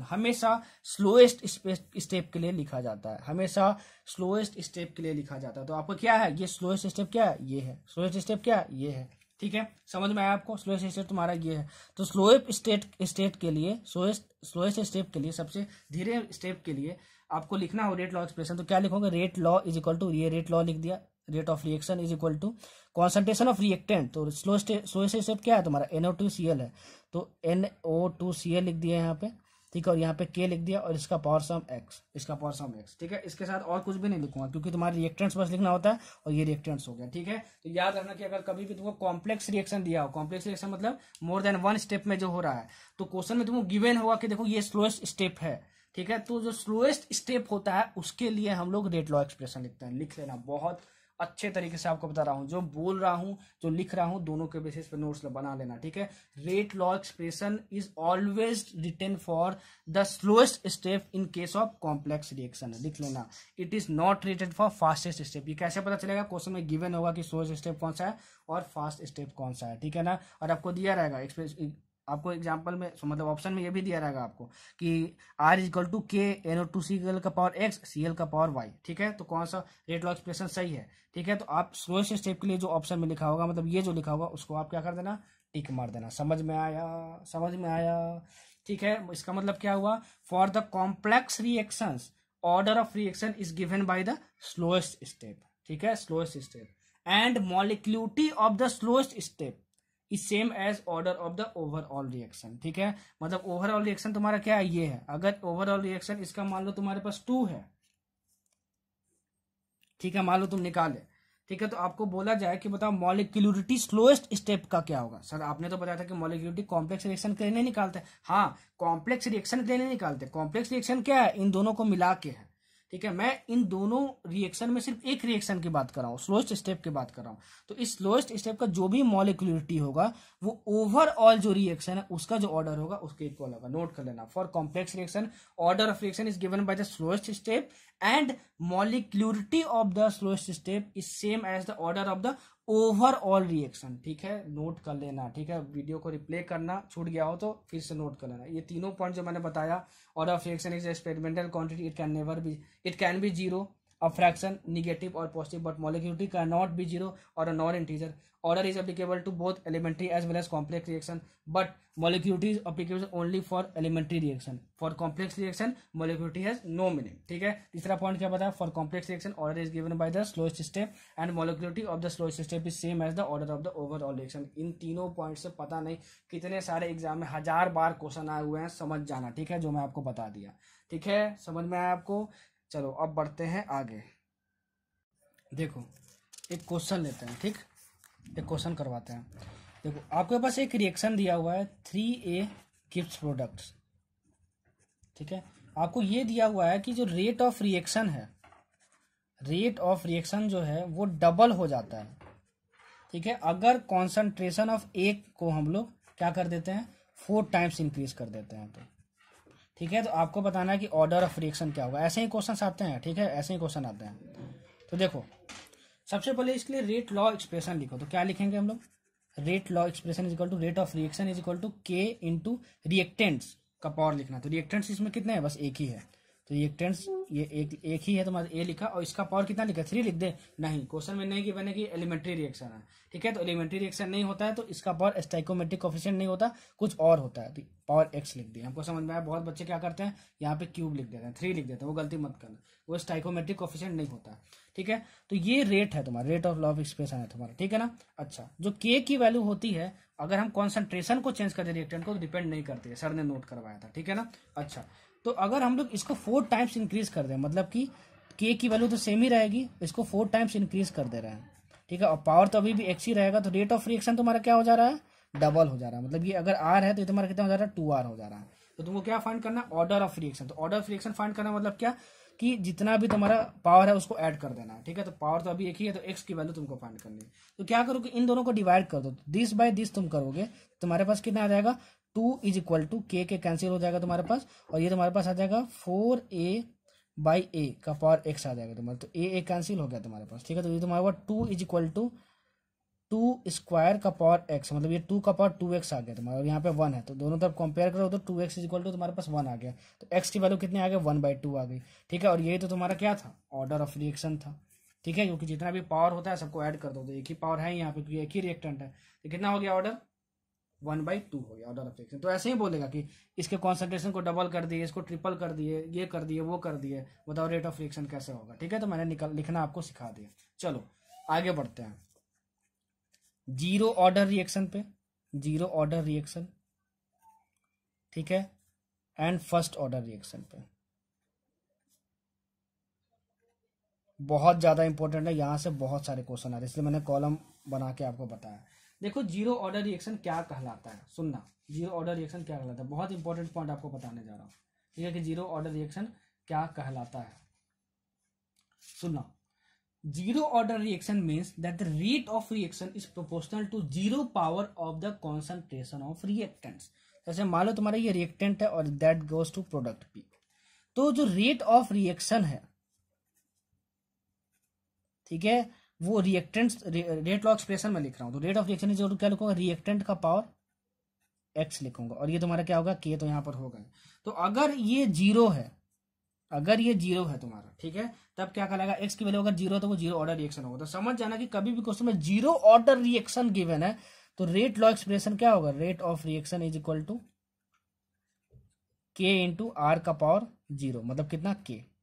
ठीक है, इसका मतलब क्या हुआ, बहुत इंपॉर्टेंट रिजल्ट यहां से निकल के आ रहा है कि जो रेट कांस्टेंट की वैल्यू होगी वो रेट ऑफ रिएक्शन की इक्वल होगी for the zero order reaction. तो क्वेश्चन यहां से आता है, for the zero order reaction rate of reaction is equal to rate constant. तो क्या ये सही है, हाँ सही है, समझ में आया, समझ में आया। अच्छा, ये क्या है, फर्स्ट ऑर्डर रिएक्शन, यही सेम रिएक्शन लो और मैं लिखूं रेट लॉ एक्सप्रेशन। तो rate of reaction is equal to तुम्हारे पास क्या होगा जरा बताना, तो ये होगा के, और ये रिएक्टेंट्स लिखो और उसका पावर क्या लिख दो, 1 लिख दो, मतलब x लिखते हैं यहाँ पर, और जब x की वैल्यू क्या हो जाए, 1 हो जाए, ठीक है, तब वो क्या कहलाता है, फर्स्ट ऑर्डर रिएक्शन कहलाता है। क्या कहलाता है, फर्स्ट ऑर्डर रिएक्शन कहलाता है। मतलब कि ऑर्डर ऑफ रिएक्शन अगर जीरो हो जाए, क्योंकि भाई ये इस रिएक्शन के लिए ऑर्डर ऑफ रिएक्शन कितना होगा, जीरो होगा, और इसके लिए ऑर्डर ऑफ रिएक्शन कितना होगा, इसका पावर जितना होगा 1 होगा। तो ऑर्डर ऑफ रिएक्शन जब 1 हो जाए तो उसको फर्स्ट ऑर्डर रिएक्शन बोलते हैं, ऑर्डर ऑफ रिएक्शन जब 0 हो जाए तो उसको जीरो ऑर्डर रिएक्शन बोलते हैं।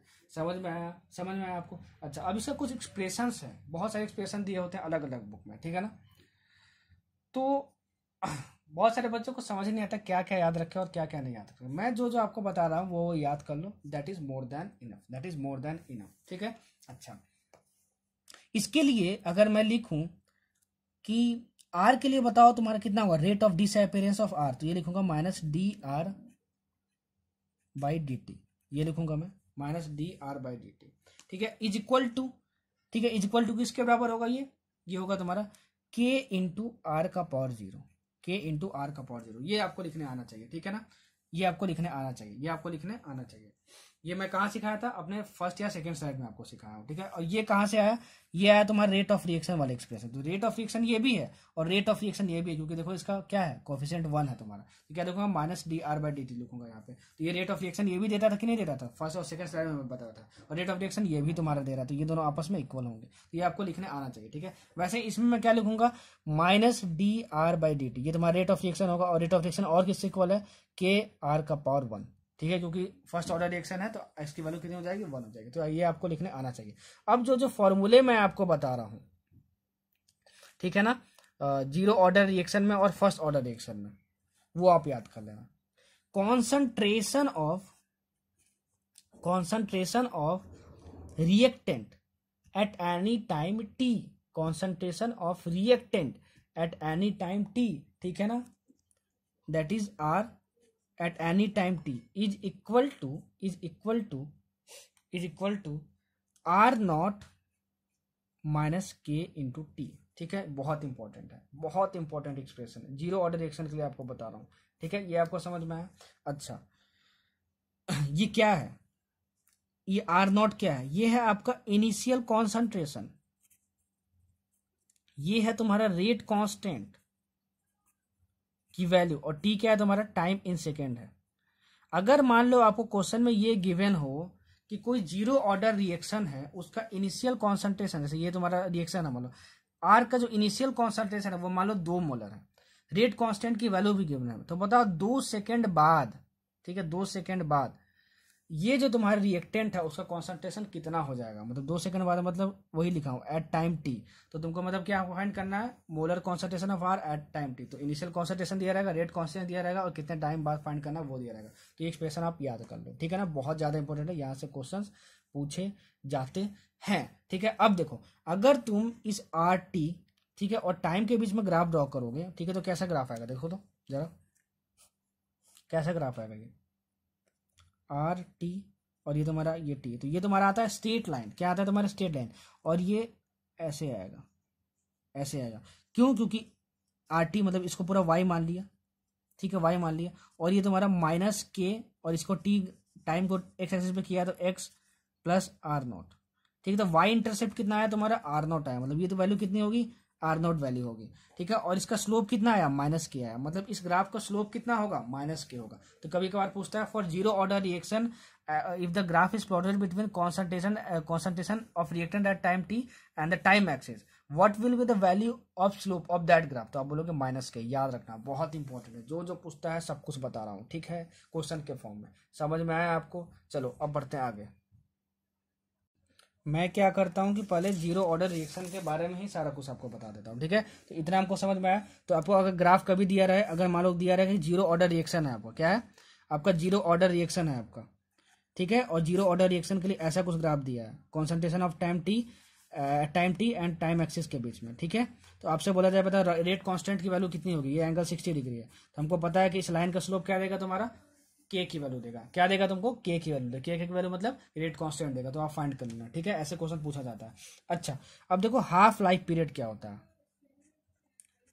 हाफ लाइफ पीरियड क्या होता है, हाफ लाइफ पीरियड का मतलब क्या होता है, जैसे आर गिव्स पी, ठीक है, तो ये घटते जा रहा है रिएक्टेंट, तभी तो प्रोडक्ट बनते जा रहा है। तो इसका मान लो तुम्हारे पास एक्स पहले था, एक्स मोलर था ये, तो कब ये कितने टाइम बाद x/2 मोलर हो जाएगा, वो कहलाता है हाफ लाइफ पीरियड, ठीक है ना, मतलब the time in which half of the initial amount is consumed, ठीक है। तो हाफ लाइफ का फॉर्मूला जो होता है इसको हम लोग डिनोट करते हैं टी हाफ से, और उसकी जो वैल्यू होती है वो होती है initial concentration that is R0/2K।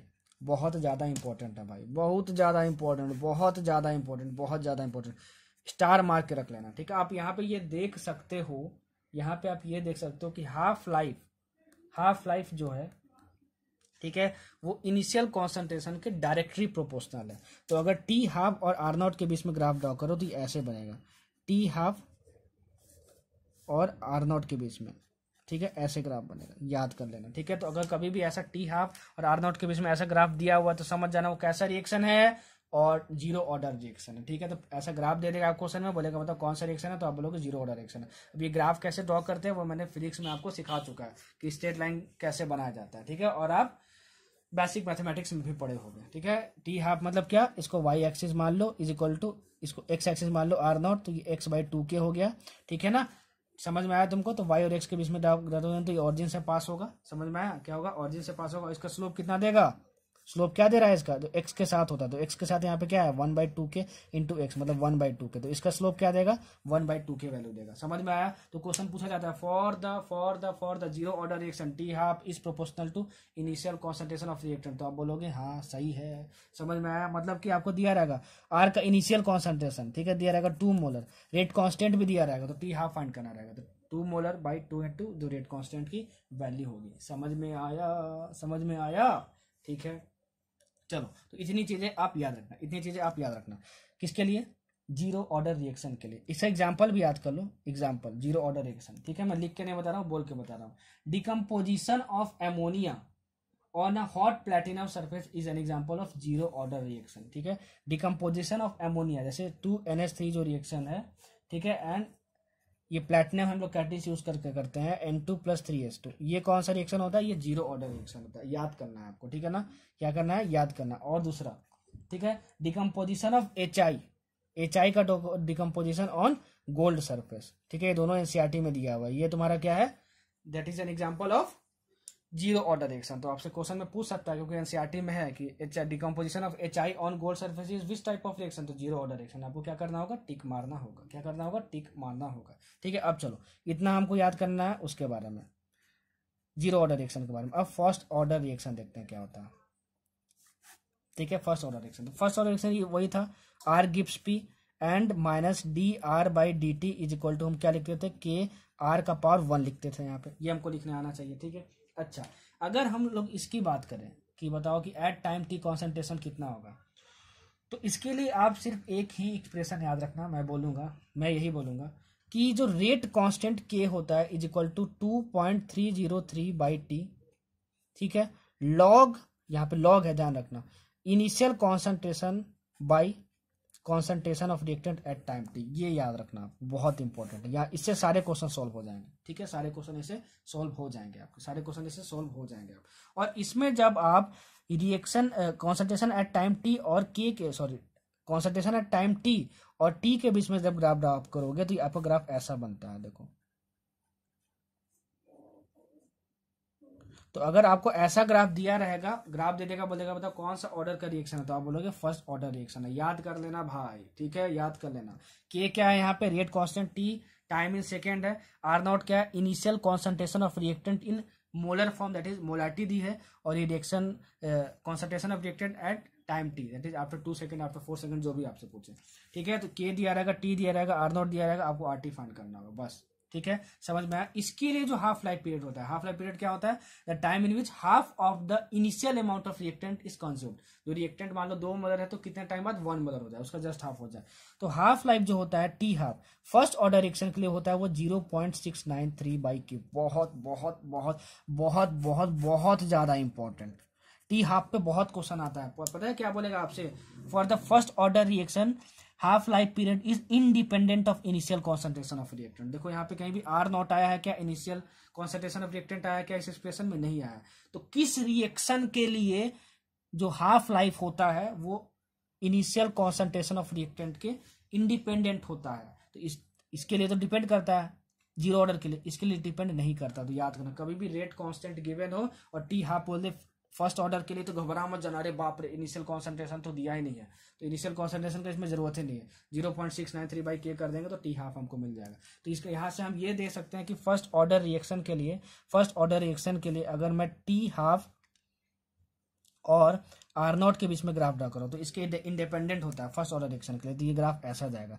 तो कभी भी ऐसा ग्राफ दिया हो टी हाफ और आर नॉट के बीच में तो समझ जाना कि कौन सा रिएक्शन है, फर्स्ट ऑर्डर रिएक्शन है। समझ में आया। अब देखो यहाँ से दो ग्राफ बहुत ज्यादा पूछा जाता है फर्स्ट ऑर्डर रिएक्शन में, ठीक है। अगर मान लो फर्स्ट ऑर्डर रिएक्शन में तुमको ग्राफ गिवन है ln RT के बीच में और टाइम के बीच में, ठीक है, मतलब कि concentration of reactant at time T और उसका ln और ये टाइम के बीच में, तो इसका ग्राफ जो बनता है वो ऐसा बनता है।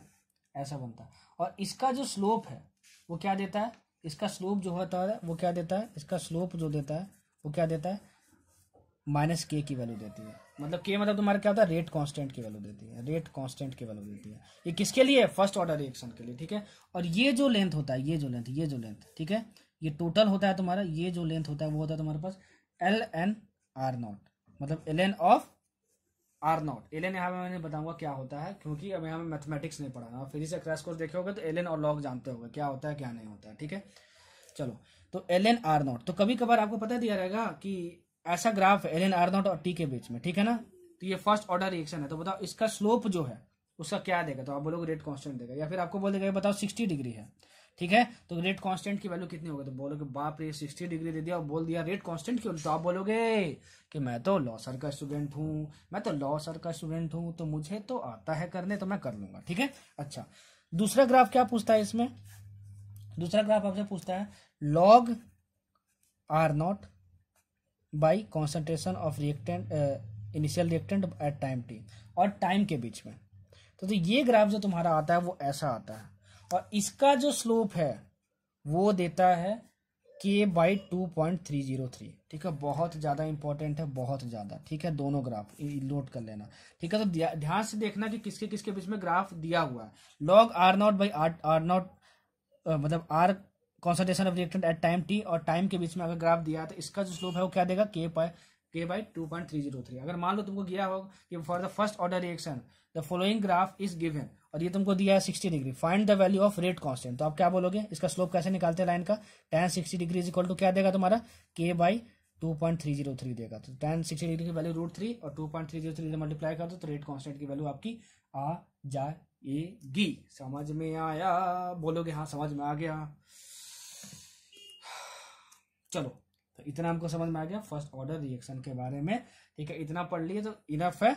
और इसका अगर एग्जांपल की बात करूं तो एग्जांपल आप याद रखना कि जितने भी रेडियो एक्टिव रिएक्शंस होते हैं, ठीक है ना, वो सारे फर्स्ट ऑर्डर रिएक्शंस होते हैं। पहला डिकम्पोजिशन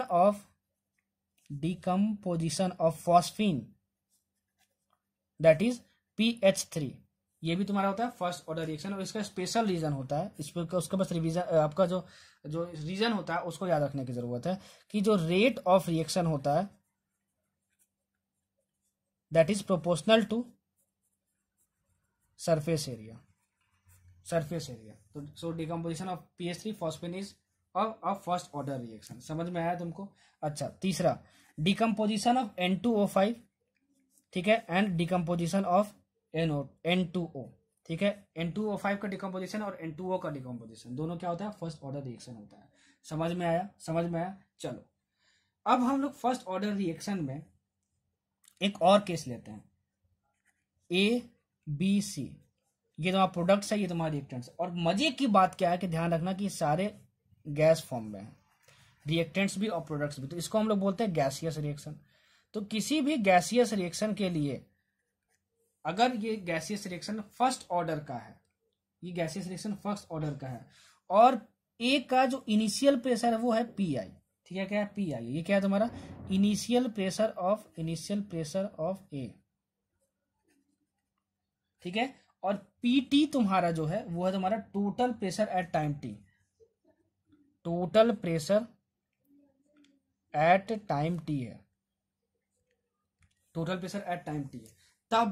तब तुम्हारा जो K का वैल्यू होता है, दैट इज रेट कांस्टेंट का वैल्यू इस गैसियस रिएक्शन के लिए वो होता है 2.303 बाई टी, ठीक है, मतलब total pressure at time T, मतलब 10 सेकंड 12 सेकंड जो भी पूछ रहा है उस टी की वैल्यू है सेकंड में,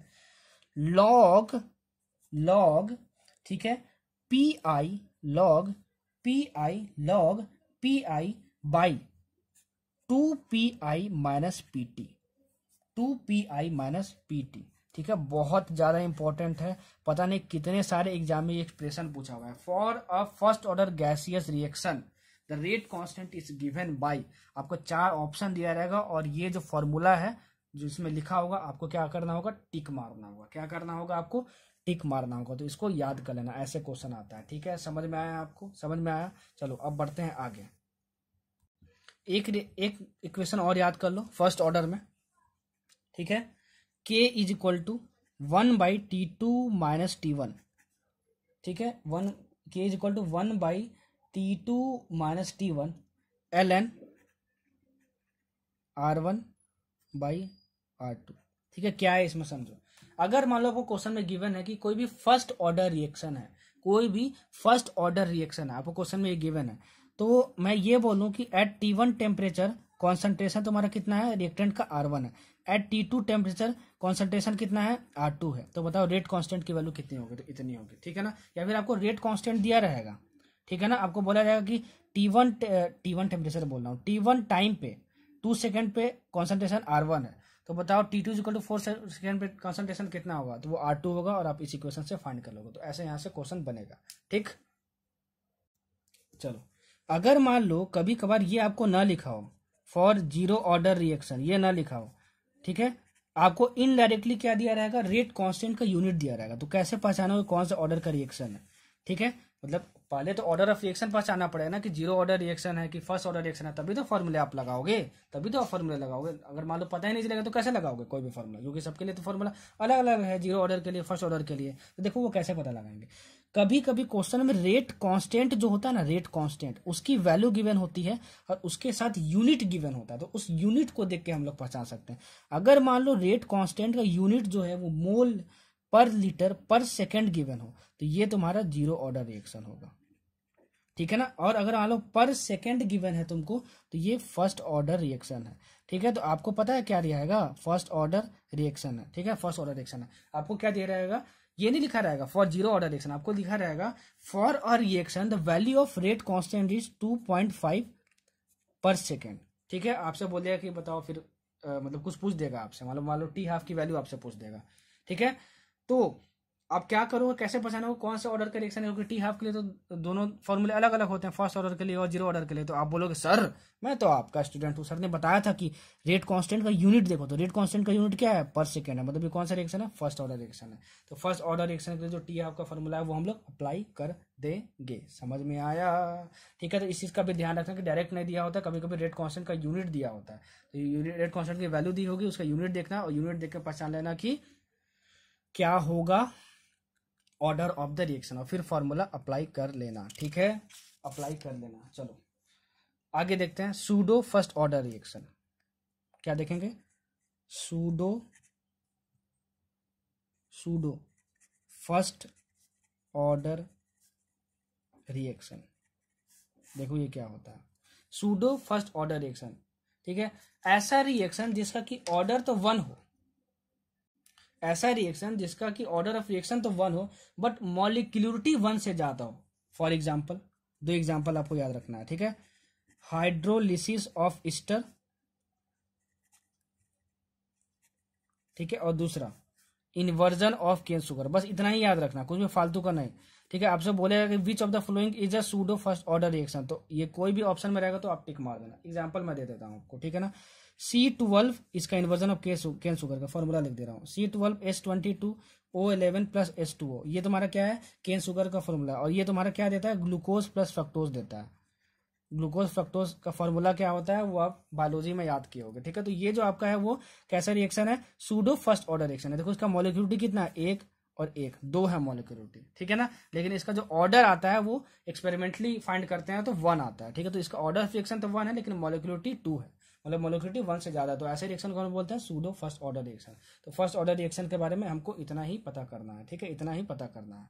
चलो अच्छा, एक चीज और मैं बताना भूल गया कि अगर कभी भी किसी भी क्वांटिटी को हम लोग एक्सेस में लेते हैं, ठीक है, तो सर ने बताया था, केमिकल क्लियर में भी बताया था कि उसका जो कॉन्सेंट्रेशन होता है उसकी वैल्यू 1 लेते हैं।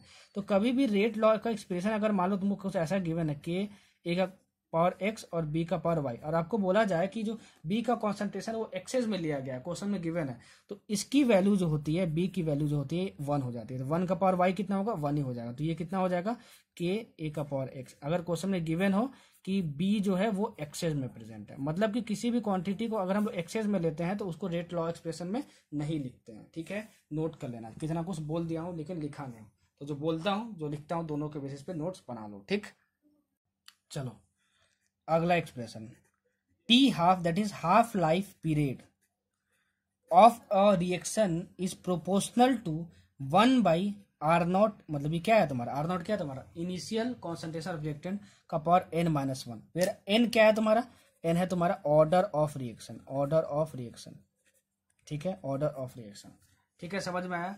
जैसे मान लो अगर आपसे क्वेश्चन में ये गिवन हो कि जो टी हाफ है तुम्हारा, half life period of a reaction is proportional to 1/r0, ठीक है, और ये तुमको दिया हो 2 दिया हो, तो बताओ कि ऑर्डर ऑफ रिएक्शन क्या है। तो देखो r0 का पावर स्क्वायर कब आएगा यहाँ पे, जब यहाँ पे 3 रखोगे और 3 - 1 कितना हो जाएगा तुम्हारा, 2 हो जाएगा। तो यहाँ पे 2 हो जाएगा, मतलब कि ऑर्डर ऑफ रिएक्शन तुम्हारा क्या है, 2 है। तो यहाँ से क्वेश्चन ऐसे आता है, ठीक है, ऑर्डर ऑफ रिएक्शन 2 है। और देखो अगर मान लो यहाँ पे n की वैल्यू मैं 2 रख दूं, ठीक है, तो ये कितना हो जाएगा, T half is proportional to 1/r0 का पावर कितना हो जाएगा, 1 हो जाएगा। तो ऑर्डर ऑफ रिएक्शन कितना हो जाएगा, 2 हो जाएगा। अगर मान लो ऑर्डर ऑफ रिएक्शन 1 हो तो क्या होगा, 1 - 1 0, ठीक है, तो r0 का पावर 0 मतलब कितना हो जाएगा, 1। तो T half is independent of initial concentration of reactant, जो कि हमने देखा था फर्स्ट ऑर्डर में भी। तो ऐसे आएगा क्वेश्चन इस एक्सप्रेशन से, ठीक है। सब कुछ बता दे रहा हूँ भाई, रिवीजन लेक्चर में इतना कोई नहीं बताता, मैं फिर से बोल रहा हूँ आपको, ठीक है, फिर से बोल रहा हूँ, इतना कोई नहीं बताता, इसलिए फायदा उठाओ, वीडियो को ज्यादा से ज्यादा शेयर करो।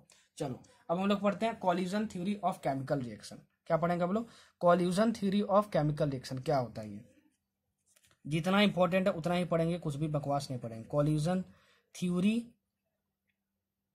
ऑफ केमिकल रिएक्शन, देखो ये क्या बोलता है, जो मैं बोल रहा हूं उसको मैं एक्सप्लेन कर दूंगा, ठीक है ना, उसको लिख लेना line to line. According to collision theory of chemical reaction, for a reaction to occur, there must be collision in between reacting molecules.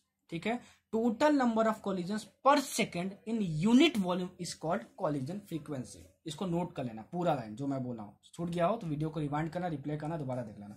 क्या बोल रहे हैं, जैसे मान लो a + b गिव्स c है, तो a + b रिएक्ट करके c दे रहा है, तो इन दोनों को रिएक्ट करने के लिए इन दोनों के बीच में कोलिजन भी होना चाहिए, तभी तुम्हारा प्रोडक्ट्स बनेगा। यही बोलता है collusion theory of chemical reaction, ठीक है, ये मैंने एक्सप्लेन कर दिया। और जितने भी कॉल्यूजन्स रिएक्टेंट्स के बीच में हो रहे होंगे पर सेकेंड पर वॉल्यूम क्या कहलाएगा, कॉल्यूजन फ्रीक्वेंसी कहलाएगा। तो कभी कभार बोलता है कि बता what is the collusion frequency, 4 option दिया रहेगा, उसका डिफिनेशन दिया रहेगा। तो टोटल नंबर ऑफ कॉल्यूजन्स पर सेकंड पर यूनिट वॉल्यूम क्या होता है, कॉल्यूजन फ्रीक्वेंसी होता है। समझ में आया आपको। अच्छा, कॉल्यूजन थ्योरी से हमको ये पता चलता है कि अगर इन दोनों को कोलाइड करके कुछ बनाना है प्रोडक्ट, ठीक है, तो इन दोनों के बीच में इफेक्टिव कोलिजन होना चाहिए, तभी जाके तुम्हारा प्रोडक्ट बनेगा, नहीं तो नहीं बनेगा। और ये इफेक्टिव कोलिजन होने के लिए 2 कंडीशन सेटिस्फाई होना चाहिए, 2 कंडीशन सेटिस्फाई होना चाहिए।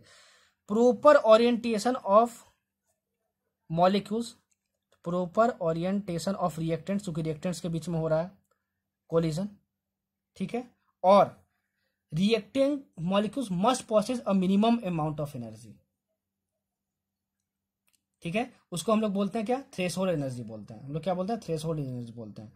क्या बोलते हैं, थ्रेशोल्ड एनर्जी बोलते हैं, ठीक है। तो थ्रेशोल्ड एनर्जी क्या होता है तुम्हारे पास, the minimum energy which must be possessed by reacting molecules for a chemical reaction to occur. मतलब अगर केमिकल रिएक्शन कोई भी होना है तो रिएक्टेंट मॉलिक्यूल्स जो होते हैं उनके पास कुछ ना कुछ मिनिमम एनर्जी होनी चाहिए कोलाइड करने के लिए, उसको हम लोग क्या बोलते हैं, थ्रेशोल्ड एनर्जी। तो ये बहुत इंपॉर्टेंट कंक्लूजन है collusion theory of chemical reaction का। क्या कि अगर रिएक्शन को होना है तो रिएक्टेंट्स को कोलाइड करना पड़ेगा, कोलाइड करने के लिए इफेक्टिव कोलिजन होना चाहिए। इफेक्टिव कोलिजन होने के लिए 2 कंडीशन हमेशा सेटिस्फाई होना चाहिए, proper orientation of reactants and threshold energy. तभी इफेक्टिव कोलिजन होगा और हमारे प्रोडक्ट्स बन पाएंगे। तो पूछा जाता है according to collision theory of chemical reaction which of the following option is correct. तो आप क्या बोलोगे, प्रॉपर ओरिएंटेशन ऑफ रिएक्टेंट होना चाहिए, थ्रेशोल्ड एनर्जी होना चाहिए। ठीक है, चलो अब हम लोग पढ़ते हैं एक्टिवेशन एनर्जी के बारे में। क्या पढ़ेंगे हम लोग, एक्टिवेशन एनर्जी के बारे में पढ़ेंगे हम लोग कि एक्टिवेशन एनर्जी क्या होती है। एक्टिवेशन एनर्जी का सबसे पहले आप डिफिनेशन लिख लो। ठीक है, मैं बोल के बता देता हूं, लिखने में टाइम वेस्ट नहीं करूंगा। एक्टिवेशन एनर्जी होता है the minimum extra amount of energy required by reactant molecules for product converting into products. देखो थ्रेशोल्ड एनर्जी तुम्हारा क्या होता था, थ्रेशोल्ड एनर्जी तुम्हारा होता था मिनिमम एनर्जी जो कि रिएक्टेंट मॉलिक्यूल्स के पास ही होता था, लेकिन वो कोलिजन के लिए होता था। लेकिन कोलिजन होने के बाद उसके पास कुछ और एनर्जी बचनी ही चाहिए ताकि वो प्रोडक्ट्स में चेंज कर पाए, उसको हम लोग बोलते हैं एक्टिवेशन एनर्जी। जो बोल रहा हूँ सुन लेना, ठीक है ना। डिफिनेशन डायरेक्ट आपसे पूछता है कि ये लिख देगा, बोलेगा बताओ इसको क्या बोलते हैं, तो ऑप्शन में रहेगा एक्टिवेशन एनर्जी और टिक मारना होगा। तो the minimum extra amount of energy required by reactant molecules for converting into products, उस एनर्जी को हम लोग क्या बोलते हैं, एक्टिवेशन एनर्जी बोलते हैं। और जो तुम्हारा एक्टिवेशन एनर्जी होता है वो कैसे होता है, सुनो कैसे निकालते हैं उसको। मान लो डेल एच है, क्या तुम्हारा del H, change in enthalpy of reaction, that is heat of reaction. ये तुम्हारा होता है activation energy of forward reaction, F से मतलब minus activation energy of backward reaction. बहुत ज्यादा इंपॉर्टेंट रिलेशन है, बहुत ज्यादा इंपॉर्टेंट रिलेशन है। इससे 2 से 3 बार नीट में क्वेश्चन आ चुका है। आपसे पता है क्या बोलेगा कि बताओ activation energy of forward reaction जो तुम्हारा है, ठीक है, उसकी वैल्यू कुछ गिवन है। Activation energy of backward reaction में कुछ गिवन है तुमको, तो बताओ चेंज इन एंथैल्पी की वैल्यू कितनी होगी, तो बस दिस माइनस दिस करना होता है। ठीक है, दूसरा क्या बोलता है, अगर मान लो तुम्हारे पास एक्सोथर्मिक रिएक्शन है, ठीक है, एक्सोथर्मिक रिएक्शन है, तो तुम्हारा फॉरवर्ड रिएक्शन और बैकवर्ड रिएक्शन का तुम्हारा जो एक्टिवेशन एनर्जी होता है उसके बीच में क्या रिलेशन होगा। तो एक्सोथर्मिक रिएक्शन के लिए क्या होता है, डेल एच निगेटिव होता है। तो डेल एच निगेटिव कब होगा, जब ये वाली क्वांटिटी कम हो और ये वाली क्वांटिटी ज्यादा होता है, तो ये माइनस ये निगेटिव हो जाएगा तुम्हारा। इसका मतलब कि डेल एच निगेटिव कब होगा, कि जब activation energy of backward reaction is greater than activation energy of forward reaction. ठीक है ना, फॉरवर्ड रिएक्शन। वैसे ही इंडोथर्मिक रिएक्शन के लिए क्या होगा, अब समझिएगा, इंडोथर्मिक रिएक्शन के लिए होगा डेल एच पॉजिटिव होगा। डेल एच पॉजिटिव मतलब क्या, this should be greater than this, this should be greater than this. समझ में आया तुमको। तो ये फॉर्मूला बहुत इंपॉर्टेंट है एक्टिवेशन एनर्जी पे, इतना ही हमको समझना है। अब देखो एक्टिवेशन एनर्जी जो होता है वो डिपेंड करता है किस किस चीज पे, ठीक है ना, वो मैं बताता हूं। तो कैटलिस्ट पे डिपेंड करता है, कैटलिस्ट है कि नहीं रिएक्शन में। एक कैटलिस्ट क्या करता है कि एक्टिवेशन एनर्जी को बढ़ा देता है, एक्टिवेशन एनर्जी को बढ़ा देता है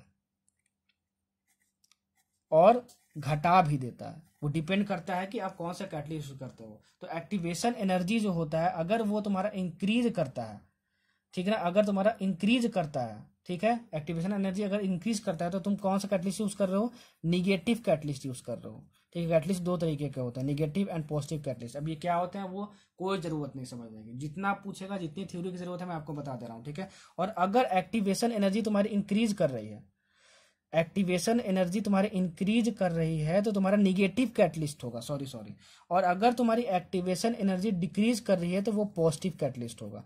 तो तुमसे क्वेश्चन में क्या पूछेगा, अ पॉजिटिव कैटलिस्ट इंक्रीजेज और डिक्रीजेज द एक्टिवेशन एनर्जी। अब तो बोलोगे positive catalyst decreases the activation energy and negative catalyst increases the activation energy. ठीक, और जब तुम्हारा एक्टिवेशन एनर्जी तुम्हारा डिक्रीज करता है तो रेट ऑफ रिएक्शन इंक्रीज कर जाता है, याद रखना, बहुत इंपॉर्टेंट पॉइंट है।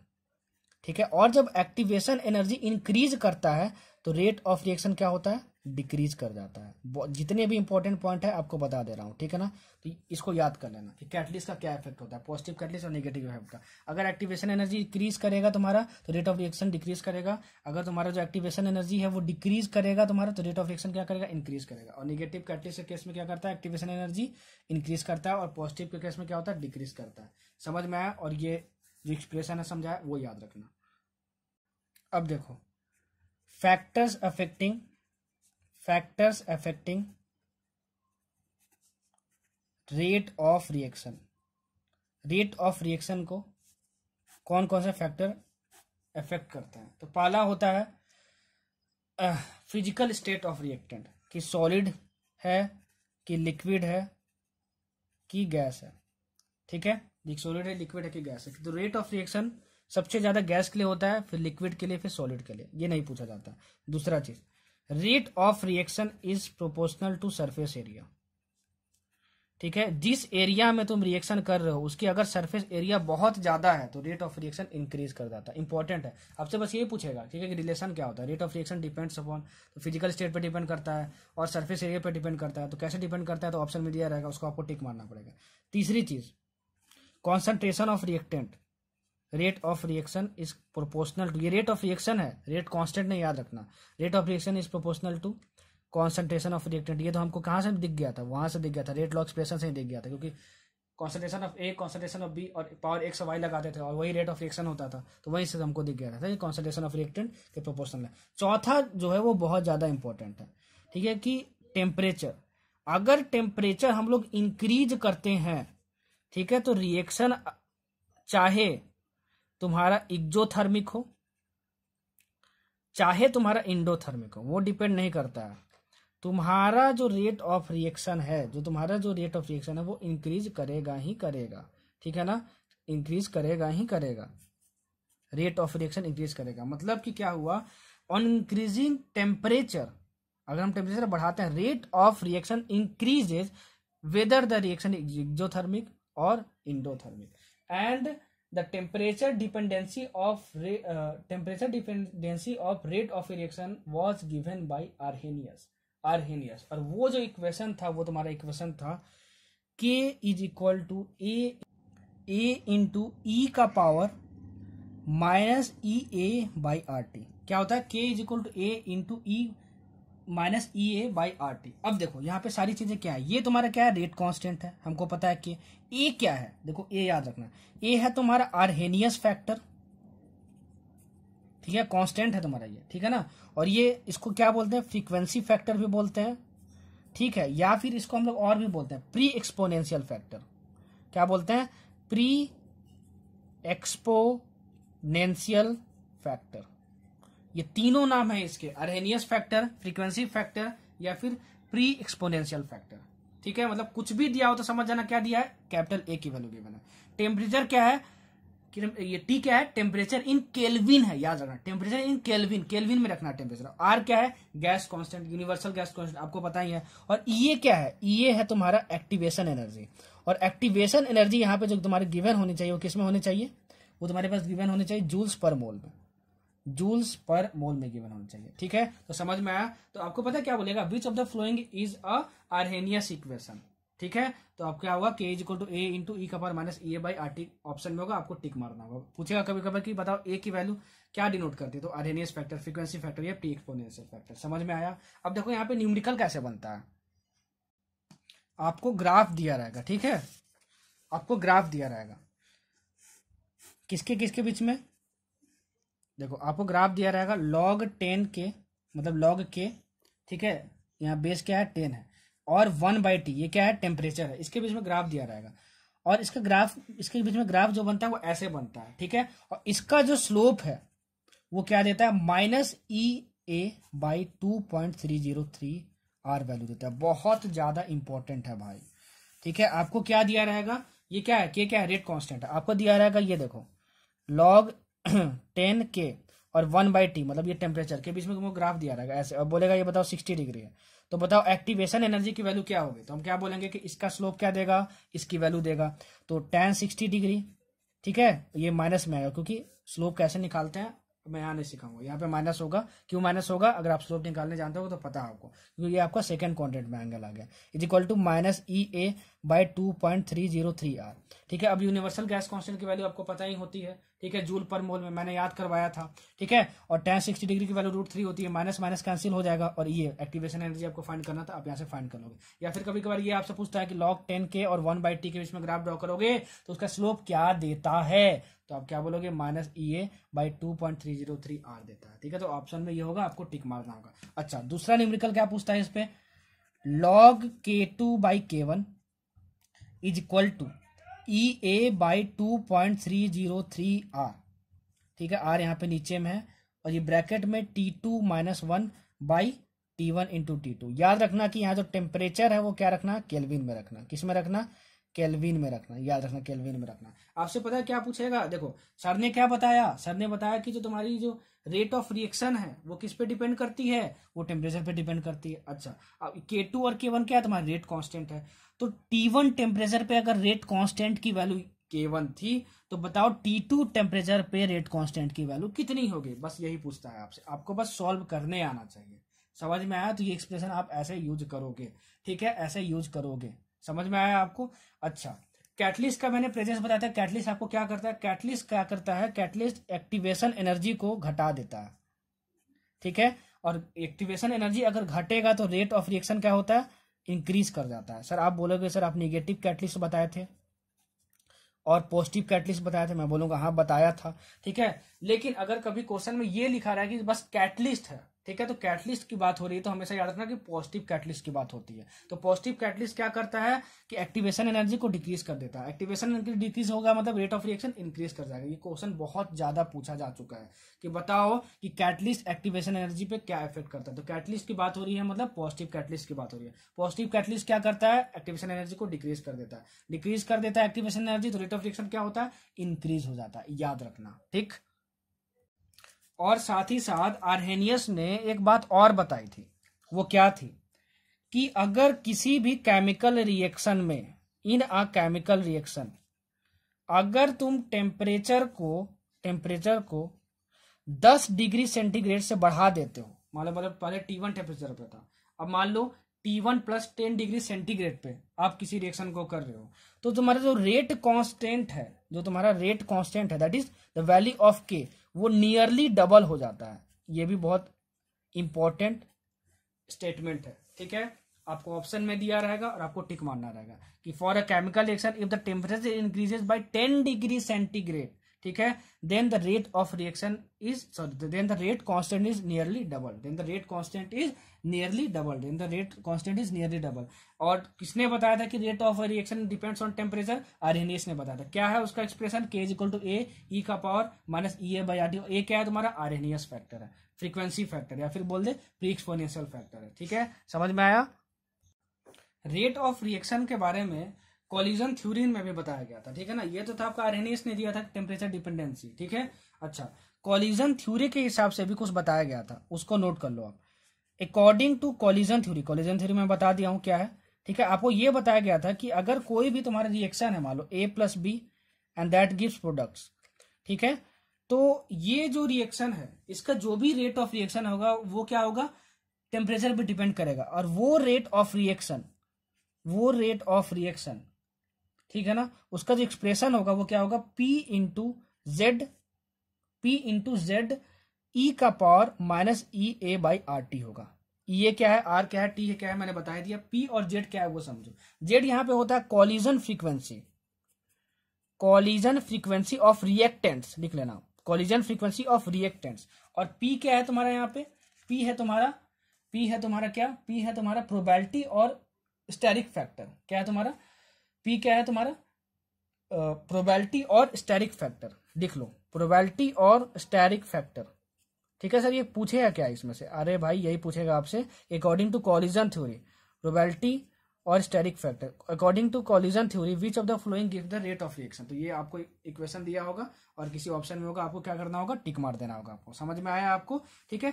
अच्छा, जो कोलिजन थ्योरी है ना, उसका मेजर ड्रॉबैक क्या था, वो भी याद कर लो कि collision theory has considered the molecules to be hard spheres and it has ignored their structure।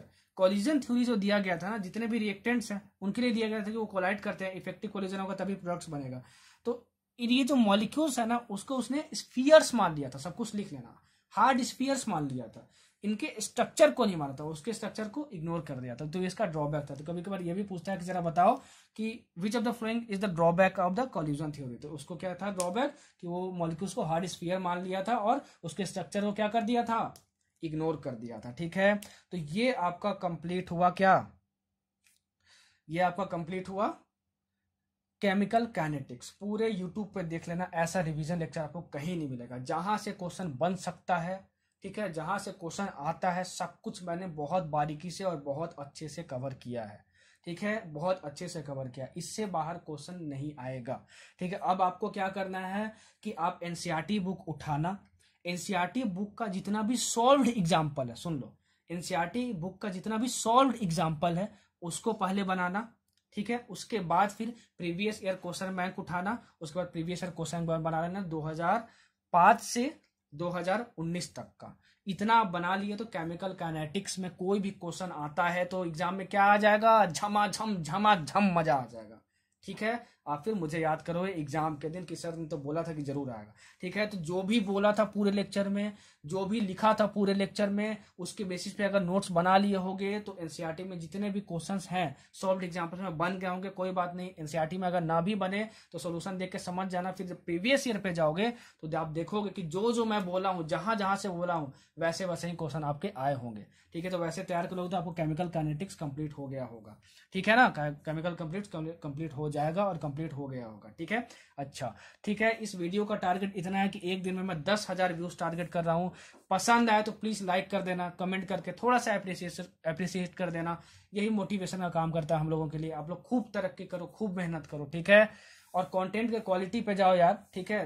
मैं मानता हूं कि पेन पेपर पे मैं पढ़ाता हूं तो थोड़ा सा आपको ब्राइटनेस की कमी दिखती होगी, तो अपने मोबाइल की थोड़ा सा ब्राइटनेस को बढ़ा दो यार, ठीक है ना। और 480p रेजोल्यूशन में देखो, जो लिखता हूँ आपको दिखेगा, ठीक है। तो उसके बेसिस पे नोट्स बनाना, प्रीवियस ईयर क्वेश्चन बैंक बना लेना, तभी फायदेमंद होगा। लेक्चर प्रीवियस ईयर नहीं बनाओगे तो कोई फायदेमंद नहीं होगा, ठीक है। और खूब मचाओ यार, खूब तरक्की करो, सब कोई डॉक्टर बन जाओ। अपने आप पे भरोसा रखो, अपने पोटेंशियल पे भरोसा रखो, अपने टीचर पे भरोसा रखो, ठीक है। फिर अगले लेक्चर में मिलते हैं, सोल्यूशन लेक्चर में, ठीक है। तब तक अपना ध्यान रखना। Thank you so much for listening this lecture. और जो टारगेट दिया है 10,000 व्यूज का एक दिन में, प्लीज पूरा कर देना, ठीक है। अधिक से अधिक शेयर करो, चैनल को सब्सक्राइब करो। Bye bye. झमाझम झमाझम झमाझम। Bye bye.